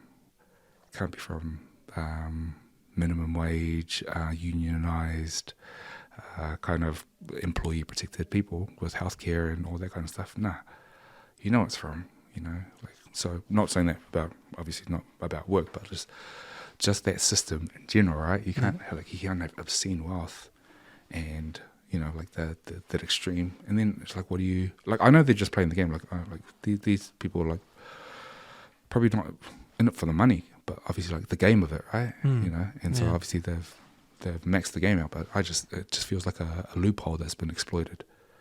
And then if I got into a game, like got a cheat code into a game, and now I'm like unlimited lives and unlimited. To be honest, even though I'm not really into games, is that a fun game? Is that a yeah, I know what you mean. Yeah, is that a game that I'm cheat, like, look, I'm awesome, man. Like I've got a perfect score on Street Fighter. It doesn't mean anything. Yeah. You know? And I'm not saying that these guys had a cheat code and they didn't have like adversity and they didn't work hard. Nothing like that. But it's just like, you know what a good game would be? Is try and even, do you know what would be harder? See if you could even it up so that there is no starving people. Like, wouldn't that be a more interesting game? And obviously that's where like the Bill Gates and the Gates Foundation have gone with their philanthropy. So maybe they're kind of trying to play that game of like, okay, let's see if we can do lift up the other half. So I don't know, we'll see. Did I navigate that? I'll probably hear from HR tomorrow. They're like, so. Won't say anymore. No, man, that's good. What the kids say, like, if equal is the key, you know, equal playing field to get more Pasifika into tech. You know, for that reason alone, for the opportunities tech can get, you're selling the lifestyle. Yeah. You know, same lifestyle you sell when a Samoan guy gets an NRL contract, or Super Rugby contract. You know, something like that. But we're talking about tech. You know, that's another. You can put that next to being a NRL player or, you know, Super Rugby player. You know, and it's not all that like silly that a Tongan or Samoan or Fijian can do tech. 100%. You know, and for you, you're like the guy that's, here I am. Look, I'm Samoan. Here I am. Look, you can be what I'm. You know. You know, so it doesn't seem hard anymore. You know, what you're saying. Like for me, can I quit my job and get to tech tomorrow? How easy would it be for? If I gave you a thing and you had a look at it and just to see what you'd need to do to get into tech, I don't think that you'd like. Because now I'm not worried about tech. Now I'm looking at the lifestyle. Yeah. But you got to do the. Give me the yams. I want to go with the yams. It's funny because you know what's funny though. I had to, when I was mentoring these two people, one of them saw my contractor lifestyle and contractor money and like, oh man, I go where I want and take 3 months off in between, and he was like, man, I want that, and I was like, cool. This is what you need to do. You need to get up to here. Here's some like online like learning things. You need to be able to do this. Blah blah blah. You need to get a blog out. You need to get your, you know, you need to build your personal brand because you're the business now, right? That's what a contractor. Well, actually, that's what all employees should look at themselves. You're the business. You're the value, right? And this other person I mentored, she just was like, oh, I just like tech. And then I was like, oh man, well, I think you're gonna, like, to be honest, like just predicting it now, you're gonna win. Because it's kind of like what I said to you about how you love editing. You like the grind of the podcasting game, right? And I said, that's almost like for me the predictor that you're going to win. you know. And so in the end, he didn't do the work, she did, and she got into like the tech company and got the 6 figures. And it wasn't from chasing the money, even though I know that she makes more money than this guy. It was just like from just chasing the tech or chasing the interest, but playing the game, the corporate game properly, right? Yeah, so like I said, I can whip a course for you, and if you follow it, follow the trail to the money, tell you what to say in the interview. Well, even, like I said, the lifestyle, you know, it's the staying home, it's the work-life balance. Yeah, 100%. Like being remote. Yeah, that one, The biggest thing. Yeah. That must be the biggest thing, you know, for... You just say you can work remotely. I think that's going to be the way that Pasifika is going to go. You say that. You get to work from home. Hey, sign me up. Sign me up. No, work the factory, from anywhere. You know? Oh man, because I remember one contract that I had in the city. One of my contracting buddies came to do the contract there as well, but he was in Bali, so he just like done the contract from Bali. Oh, yeah. Because he didn't need to see anybody, he just needed to like do the systems, and I'd be like, hey man, we need this thing done. He's just like, cool, here's the code, blah blah, and it's done. Like that's what we like, and I liked this. So he was like, you know, go and do this CrossFit thing, and I'd like see him on the like we just had like calls when he was in the gym stuff. But I was like, yeah, that's kind of cool that you can like live the Bali lifestyle, but get paid New Zealand dollars while you're living there. And that's the thing, because as long as you got an internet and you don't have a micromanager, then the work's the work, right? You know, like where's this code? Here it goes, done. I just thought about how tech benefits us really at work. Like back in the days, you get a certain amount of time to do a job, right? And with the software we had back then, we did it to that, you know. Remember when I said like 20 years from now, software is better, more efficient? Yeah. You can actually still save the same amount of time to the client, but you can do it in less time. Yeah. And get paid for the weeks you don't even do any work. Yeah. You know, that you charge for. Yeah. So that's probably one benefit, I guess. I think it's like But it's still the same thing. You're still working 9 to 5, you know. Well, the thing is, because now we're talking about value, right? And so value is not it's not time limited. And so it's funny because this is what you'll see, I can't remember he's like a designer, Asian dude. My brother loves him. But he talks a lot about, and you've seen memes about it. He's expensive and they'll be like, oh, but this is only going to take you 5 minutes to, you know, why is it costing much? He's like, well, it takes me 5 minutes now, but it's taking me 20 years to get the skills enough to, do you know what I mean? To get it here. Yeah, because that's the value. And so it's funny, like, you know, I think, have you seen that meme where it's like a horse? So there's a horse in like 3 different, so it's one horse, but it's like drawn 3 different ways, or 3 different parts of it, right? And I think from memory, I'm trying to remember the punchline, but essentially it's just like the different, how much money you pay for each part of this horse that was drawn. And so obviously like it's like super realistic and, you know, there's the top one, and then it goes to the stick figure, you know? And that's because it's like, oh yeah, I've got X amount to draw here, and here. And this is what you're going to get for. That's the value, right? Yeah. So I think thinking about it in terms of that, which is like, if your job is to like, hey man, we're going to deliver, you've got a bunch of features that you need to write for the software. Okay, cool. When does it need to be delivered? Here. If I just deliver all those and like that's a 3-month contract. If I deliver that in 1 month, I should get paid for 3 months. For 3 months. And that's the difference between, so when I was contracting, obviously it was an hourly rate. And so if I was efficient, it would actually penalize me. And I remember watching these videos trying to figure out a different contracting model. And so there was these contractors that were like teaching people how to do value-based contracting, right? So they'll be like, oh yeah, cool. But it's a little bit different if it's like an operational job. An operational job is a day in, day out kind of like keeping the lights on. Whereas like if you do like a project-based one, deliver software, you'd go, hey, I need this software by January. And I'm like, okay, cool. That's going to cost you $200,000, right? And then if I finish that by the end of November, it's still $200,000. Do you know what I mean? Yeah. It makes sense because say you build a software, it takes you X amount of time to build the software. And then that's the first contract. to use the software. And then, but then when the next job comes up, they want the same program. Yeah. You've already made it. Yeah. So you don't need to build anything. You just give it. But you have to charge the same amount because that's the same amount of work. Yeah. Because it just moves on. Yeah. So that's the other thing, like, when I was saying like the economic advantage or opportunity for tech for our people, because that's like there's the really basic, understandable one. The other thing that they talk about in terms of making a product, I can't remember, there's a term for it in software. You make it once, sell that one thing 1 million times. If I make a bottle and I sell this bottle, I have to make another bottle to sell. But like you're saying, if I make the software, the software goes, but the software stays at the same time. Yeah. Yeah. And so that's why it's funny, because you remember when you had to buy like a Microsoft Office, you had to buy it and then install it on your machine.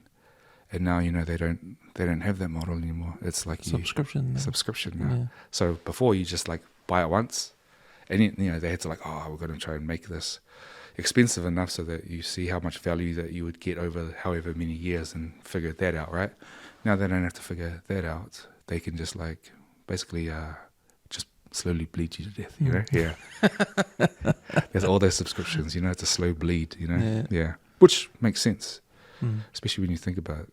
But yeah, again, I remember I had a mate who made ukuleles, and he was like my kokala mate, and he would make these ukes, and I'd be like, man, those are really cool, but it was a lot of work, and I remember trying to get the business off the ground or whatever, and I was like, man, that's why I was like, man, I'll never go into business, man. It looks like hard work, whereas like just the virtual world, it's infinite, right? And so it's one of those things where some environmentalists say, hey, that power comes from somewhere, right? Like it's burning some trees to power all of your data centers. But yeah, I just think of like how easy it is to build stuff and replicate it and share it online. And it's like, and you don't lose, like, you don't really lose any money for it necessarily, That's, that kind of model, the make once, sell many. So you imagine that for everybody, or like for our people online, you make something nice, you have the opportunity to sell it. And not just people in New Zealand, and then, I need to figure out how to do an import-export license to the States, or no, you just put it on Etsy, and you let them figure out the payment system and the currency and all that. Do you know what I mean? Now that's your market. So, or there for the islanders. So imagine a bunch of islanders who just get the skills and then just use their imagination and get their hustle on to figure out different ways of making money and different products and just different buzzes. Maybe they don't make products, like who knows what they'll end up making if they introduce to it and have to like go in and like marinate in this opportunity for a while and see what comes out. Because we think differently, like most of us, like everybody thinks differently. That's why I like seeing other people's buzz on like fashion and swag and all that kind of stuff, because different groups, different buzz. So yeah, I can see how important it is now to get more Pasifika people in tech, because not only is it just a job, it's a way of life and it's technology. So you're talking about how the world works. Yeah, how business works, how the corporate world works. Yeah, it's not just making money. It's how the world works. Yeah, like you say. Yeah, yeah. Basically, yeah, it's like, in everything. Yeah, it's everything. Yeah, and I had I don't know if you know Christian Manitua Brown. He came on Tuesday.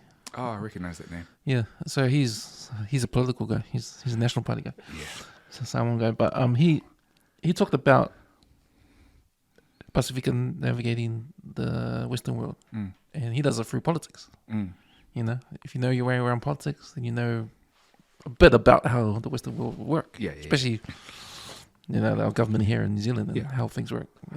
Same as what you're talking about in the technical, sense, in the tech sense. Like the corporate world is a big beast. Yeah, and it's all about our people trying to, because he called it like bicultural.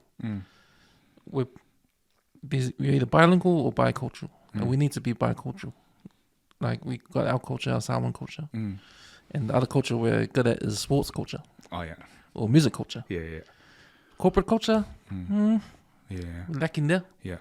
How do we get involved there? Yeah. And I think that's where you come in with the tech. I think tech plays a big part of getting our people into that culture and trying to navigate around that. Move forward. Yeah. And that's really important. That's why, I mean, it's funny because, like, same way we kicked off this whole discussion about, like, the whole AI thing, right? Like, there's the good of it. And the thing that kind of, like, grinds my gears a bit is the people not showing the cons of it, like the dangers or the risks. And it's the same for this kind of movement for getting more Pasifika into technology, because a lot of people are doing the tech marketing for it.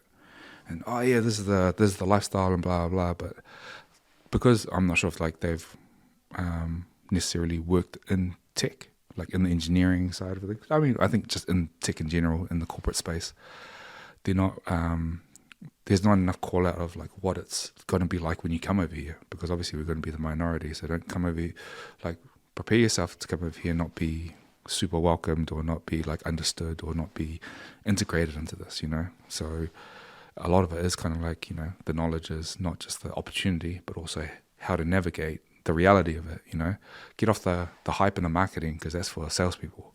Whether, you know what I mean? Like whether when the rubber meets the road, that's what, because I'd hate to try and I'd hate to hospital pass somebody into a stressful situation, and then they're in there stressing themselves out, but they can't leave because it's a good opportunity money-wise. No, man, if you come in, and I guess I'm curious because I didn't see that episode, but I guess what does Christian Malieto's thoughts on? Because one thing I always, obviously growing up here in New Zealand, you get it from your own people, and it's the Fia Palangi. Oh, you're Fia Palangi. And I always think, okay, so I'm trying to like figure out what's Samoan and what's Palangi. And so sometimes when I'm like negotiating, when I'm like being this like a professional, I think, is this Fia Palangi? Or the way I talk and code, because the code switching, right? So that's why it's funny when I go, when I obviously like educate a few people at work, they're like, do you think I talk like this when I'm around my brothers? And I'll be like, no, because, I say things like, when there's all these like idioms and cliches that you just say in tech, right? Yeah. And I was just like, well, is that Fia Palangi or is that navigating the game, And I'm not sure if people in the corporate space will be like, you have to Fia Palangi, because I don't see that as being Fia Palangi. No, and that's what... Christian, he talked about that too on the podcast. Okay. So he's talking about bicultural, right? And we gotta do both. Yeah. We have to do both. Yeah, 100%. To move forward. Yeah. I mean, he said, if you don't want to do it, then go back to Samoa. Go back to, or you say you Fia Palangi. Yeah. What does that actually mean? What's your goal? What are you trying to do? What? By saying that to me, what do you think I'm trying to do? Yeah. Like, do you want me to? It's like, what's the end game here? Yeah. Because there always has to be a goal. Yeah. Like, what 100%. What are you trying to do? Yeah. And that's the thing like that. And that's why I was like asking about that, because obviously there's also the, what they say about undercover cops. If you stay undercover too long. Yeah. Then you become, it's almost like your identities almost merge, right? And so I kind of think about that in the Palangi world. Because one thing, and obviously I've seen this, so Fia Palangi is a thing, in my experience, and it's when people forget who they are, and they think that they're like this is who they are, the Palangi, and I'm like, no, you gotta fucked up, because you're Samoan, and you know that they're never gonna accept you as a Palangi because you're not Palangi, but they've convinced themselves that like, oh no, we're all the same, right? And I was like, well, when you'll know we're not the same when we cross those lines, And so that's kind of the thing that I must really hate this guy on LinkedIn, because I'm gonna keep bringing I keep bringing his post up. May as well say his name. Yeah. I'm gonna go away. Nah. But the thing is, it's kind of like it was. I'm not saying that he was doing it, but that's what that kind of reeked of me, is like you've forgotten you're brown, you've forgotten who you are and who the system's not built for, And so it's kind of that where it's like, hey man, we're all undercover here. So don't ever, you know, don't start thinking, yeah man, I'm a drug dealer. I'm like, no. We have to, because I'm never going to be palangi, ever. Like even in a virtual world, it's just like that's the, and nothing wrong with that, but like to start, you know, I almost see it like a mental illness to try and convince myself I'm palangi. So like for those people who are like, nah man, you need to be authentic Pasifika stuff, I'm like, man, I'm like, I get where they're coming from, and you know, they're the ones that ask, how can you make companies more safe in that? And I get them because they want to be just like, you know, jovial and not get any looks for being loud or wearing like colourful, you know, just like wearing just out of it, just being kind of the way we are in our own code, right? And so I get that, but I'm like, okay, cool. But until that day comes, what are you going to do? And I guess that's what, you know, I guess this Christian person is saying about like, what's your objective? My objective is I want to eat, but I'm never going to forget who I am. Yeah, but we got to eat. Yeah. You reminded me about this platform. When we started this platform, our tagline is a Polynesian perspective. Now we chose Polynesian over Pasifika because we got Māori in the WESWES network. Yeah. So be odd to say Pasifika when we got Māori in here. Yeah. So that's the reason for Polynesian. Yeah. But a Polynesian perspective, sports, pop culture, and lifestyle. Now, we don't talk about, like, I mean, yeah, we can, but we don't limit ourselves to Pasifika issues, Pacific Island issues in New Zealand. Yeah. The struggle of Pasifika. Yeah. Like, we like to talk about stuff, anything, really. Yeah. Like, when I look at, like, you know, there's government funding out there, there's Pasifika funding. Well, they're not going to fund us if we're not talking about Pasifika stuff. We're going to talk about technology. We're going to talk about cricket. Yeah. We're going to talk about anything else that we are into. Yeah. We're Pacific Islanders, but we're into stuff that don't fit the Pasifika categories that you know that they want us to talk about. Have you gone for funding for this project? No, I'm scared. I'm scared that they'll tell me what to say. And you can't swear and a couple of strings. A couple of strings, and that's what I'm afraid of. But but you know, I just love what I'm doing. You know, but you know, it's that. I think there's space for us to be general. Well, not be general, but we like stuff that's not in the category of Pacific Islander. Because we're born here. Yeah. Like, I don't see any show by Pacific Islanders talking about cricket. That's a palangi. Yeah. It has been. Yeah. But man, heaps of someone's like cricket. Oh, okay. What can't we talk about? Yeah. You know? Yeah. Why can't we talk about movies? Yeah. No, it has to be like a Polynesian movie, Pasifika movie. That's the only movie you can talk about. I like Arnold Schwarzenegger. Like, you know, we all grew up with American stuff. Yeah. Like I always think about, you know, the Polynesian movement or the brown movement in New Zealand didn't happen until late 90s, early 2000s when we hit music. When Dawn Raid or Lapi Mariner, those guys, and then we start seeing brown in the entertainment. Yeah. Because before that, we were American. Yeah. We love Michael Jackson. We love Boys in the Hood. Yeah. We emulate that. Hip hop. Yeah. The old hip hop. Yeah. You know, like that's where we came from. Yeah. You know, that's what we grew up on. So it's taking that as well. It's taking that. That's why we like the things we like. Yeah. Like probably our generation, no. Yeah. Because we came from that stuff. Like man. The brown stuff didn't come till later on. Yeah. You know, so but we like what we like. Yeah. We can't help it if we grew up in the Black Americans kind of stuff. But what I'm trying to say is that it doesn't fit the narrative of what they want Pasifika to be talking about here. Yeah. Like, but you know what I mean? Like 100%. So it's a Polynesian perspective on anything. Yeah. That's what I'm trying to say. It's like our thoughts being Pacific Islander, how we interpret cricket, or how we interpret ballet. I don't care how we interpret heavy metal. You know how we interpret riding the bike, or you know, like anything else that we like.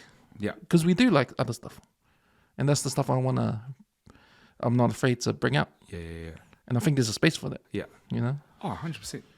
So when you're talking about identity, you know, like I think that's where the WESWES comes from, because WESWES for West Auckland. Mm. You know, I love to talk about, you know, West Aucklanders. Yeah, you know, I think to myself, why am I getting all these Samoans and Tongans in? Like, yeah, I can talk to other people. Yeah. You know, I can talk to other people. You know, I'm not limiting myself. Yeah. You know, I think I had one battling on. Right? Or maybe two. Yeah. Can't remember, but no, I had about 2 or 3. Yeah. But I'm not limiting. Yeah. You know, but when I'm talking to them, I'm talking from my Pacific Island perspective, Yeah. my Polynesian perspective. Yeah. On these issues that probably don't get, you know, looked at. Yeah. But I know that people are interested in, you know, there's a space for it. Yeah. You know, and that's why the technology podcast we got Yeah. is important too. Yeah. Because it's like conversations, but you know, Islanders don't talk about. Yeah. But it's interesting. Yeah.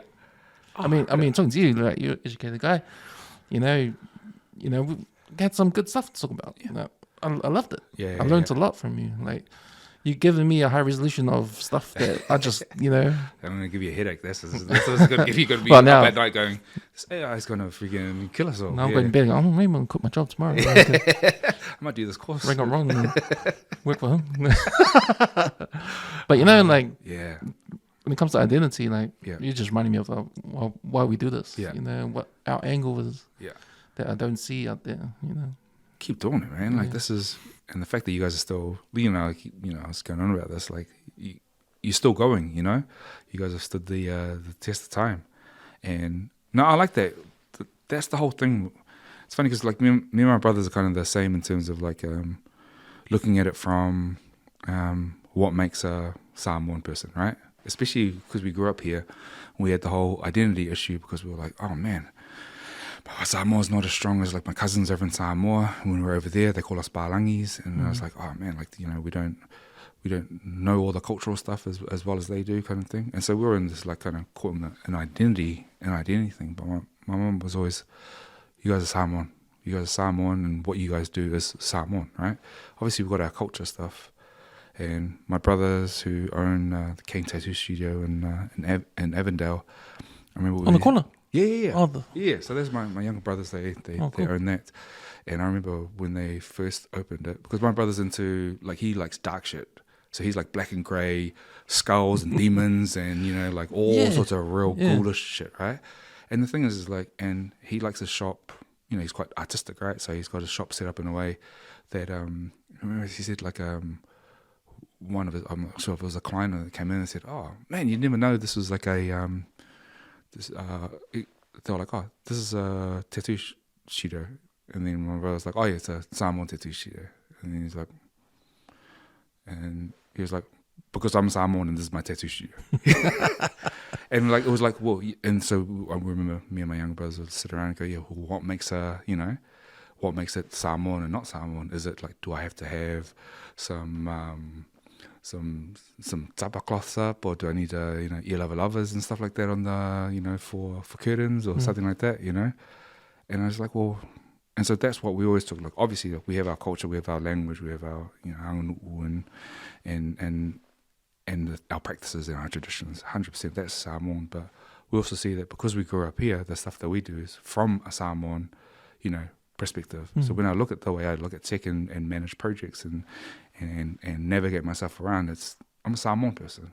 So I'm seeing the world through Samoan with the tools that are at my disposal. But I'm a Samoan person. Yeah. So everything I do is like, and that's the way they see it as well. So it's not like, I'd feel like it was cosplay if I was to just wear iwhaitanga to work in LA, Like when it's time to wear those, when I go over to the islands and stuff like that, oh yeah, this is appropriate. We're going to have a meeting. They have their LAs and bula shirts and stuff like that. Yeah, cool. That's appropriate. I wear ilo at home because, those are the best undies out because that's because I grew up, and we wear ilo lovers. Also wear shorts. But that's us. We are that mix of, we grew up in New Zealand, but we're Samoan. And it's not to say that there's any shame in being a Kiwi or growing up here, but the lens that it always comes through is Samoan lens. I can say, oh, this is how Palangis do stuff, but I don't know what a Palangi's feeling when they're doing their stuff. They feel how they feel. We feel how we feel. It might look the same, but it's definitely not coming through a Palangi person's filter, you know? Yeah, that's right. Yeah, that's right. The same as you saying, or your mum saying you can't take your Samoan away. It's the same as you can't take your perspective away. Yeah. It's the same thing. Yeah, exactly. So I think whatever we enjoy, don't be afraid to speak it out. Yeah. What your passion is. Yeah. Like, even if it's out the box passion. Yeah. Even if it's something, like because I'm a big sports fan, right? So I'm into all sports. And I know there's someone out there that love tennis or love golf or these Palangi sports. You know, there might be not many of us, but there are people, you know, they could come in. I had a, Tokalong guy. He loves soccer. He loves soccer. Oh, okay, yeah. He loves soccer. Yeah. You Isn't know? that the biggest game the most popular game in the world? Yeah. Yeah. But he loves it like someone loves NRL or rugby, you know? Yeah. That level of passion. Yeah. So, that's cool, man. Like, have a podcast. Yeah. Talk about it. Yeah. You Why know? not? Yeah. And get a different perspective on something. Yeah. Get a Polynesian perspective on that. Yeah. On anything. Yeah. Whatever. I'm not saying, I'm not trying to force No, perspective, yeah. but if you're into it, Yeah. let's talk about it. Yeah. Let's come on the podcast and let's 100%. discuss why you love it. Yeah. Because it's interesting. It's different, you know? Exactly. Yeah. Exactly.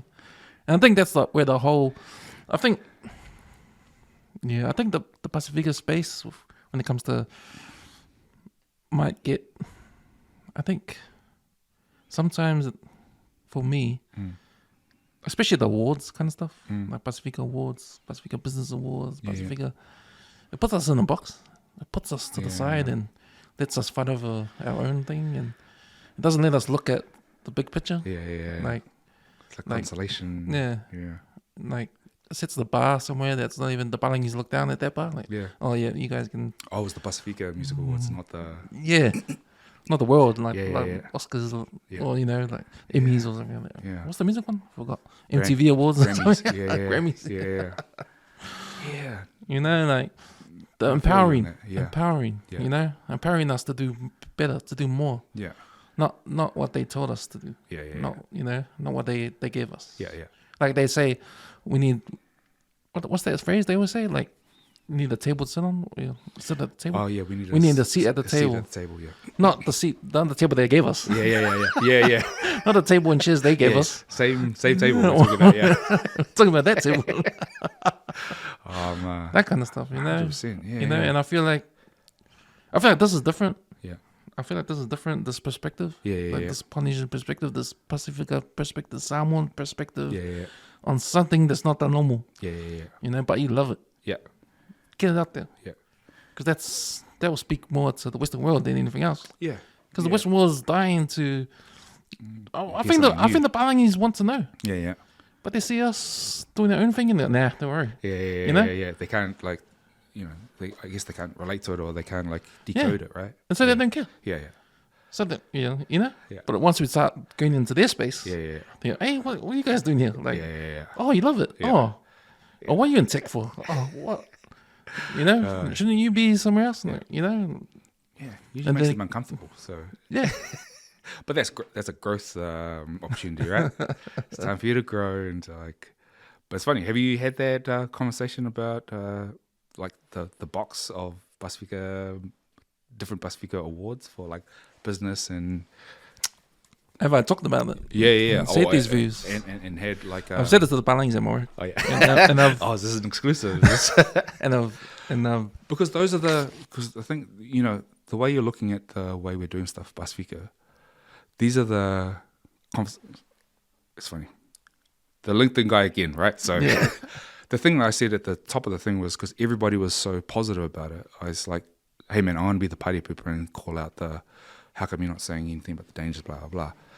And the thing that I see in our spaces is, are we having the hard conversations? Are we having controversial conversations? Not to just troll and stir shit up, but get ideas out there, or just checking ourselves. Is this a good idea to have have a small table over here and just kind of out of the main loop of what does that say about the bar that they're setting us? That kind of speaks to how I always thought man, I'm not the diversity hire, so I want to work and then show you, and then I did show them that I can hang with their engineers kind of thing. It's almost kind of, And it's the same. I would always rail against this thing when the whole Get More Pasifika into Technology movement came out. And a whole bunch of people were doing, they were doing like panels and stuff. And a lot of them would lead with, you don't have to be technical to be in tech. And I was like, make that an option at the, around the tea and coffee afterwards. But how do you lead a move to tech? And now we're already going, don't worry about the technical stuff. It might be, it's almost like it might be too hard for you. It's really complicated. Are you good at math? Just shit like that. Fuck. It pissed me off, It pissed me off to the point where that's why I put on my own talk and invited everybody so that I could say, basically kind of like the spirit of this podcast, so that I could actually say my views to an audience to go, I come to tech to do the tech stuff. Yes, you can be sales, marketing, and that's cool. They can have their own panels where they literally come to tech sales or tech marketing. But we're talking about engineering, building stuff, right? So don't dilute it. And then I'm looking at our own people going, why are you diluting it? What's your agenda? And then I have to tell them because like they weren't technical people. And I was like, and this is the thing where again, it goes to my intrinsic motivation isn't for me to be the man in tech. The whole reason of doing this thing is to get more into the tech that I see as being the value. If I wasn't a technical person, I wouldn't be up there trying to talk. Do you know what I mean? Because and the thing that I was seeing was like people who weren't technical, it's because they weren't technical, so they were trying like, why don't you come this way? And I'm like, then where's the actual technical people, like be an engineer, build apps, build infrastructure, build cloud, all that kind of stuff, nowhere. And so we had to do that thing, and that's why I have the network that I have, and I started the YouTube live stream that I have, is because we do actual technical, like coding and building stuff in cloud and cybersecurity, like hands-on code, and you see systems and stuff like that. Because I'm like, if you see this technical shit and you see two island faces next to it, I want that to be the norm. I want you, if you see like a brown person at your work, you could be like, that might be a software engineer. And not think for a second, not doubt it for a second kind of thing, But you can't, you need to keep putting it out there, not move what are we going to move the goalposts before we even started the game? Like, come on, man. Well, there's different levels, and you're on that high level, and that needs to go out there so you can see example. Huh? Yeah. Like this guy that was speaking. Was he trying to get people to go into call center? Or? Yeah. And no shade on that, because I remember when we were at Vodafone, and most of obviously a majority of the brown people were in the call centers. So I remember us and the few of us in corporate got a committee together, and we were doing careers evenings that we put on to kind of and we'd invite them all along and try and help them transition to corporate. And just, I don't know. You can only want so much for people without trying to force them to change their lives. It's just like, hey man, just put it out there and then just let it do it. You know what I mean? Like those ones. Because if you get invested in it, then you get pissed off when they don't do the. And then you go, well, of course that's why you end up there, because too heavily invested, man. I ain't got the energy for all that. And it's not even my full-time job. This is the thing, here. So. Nah, man. I think I love what you're doing here. And I was literally talking to Rhea about taking it to because Tony asked a really good question about growing, growing the thing that you got here and making it your full-time. Because here's the thing, for my live stream, I'm looking to figure that game out so that it gets sponsors and stuff like that, and you should be there. You should already be, that's how you've got all of the, especially because you've done it for so long, it'll be hard for someone to, I was going to say, just catch up with the, I guess the sheer volume that you guys have got, right?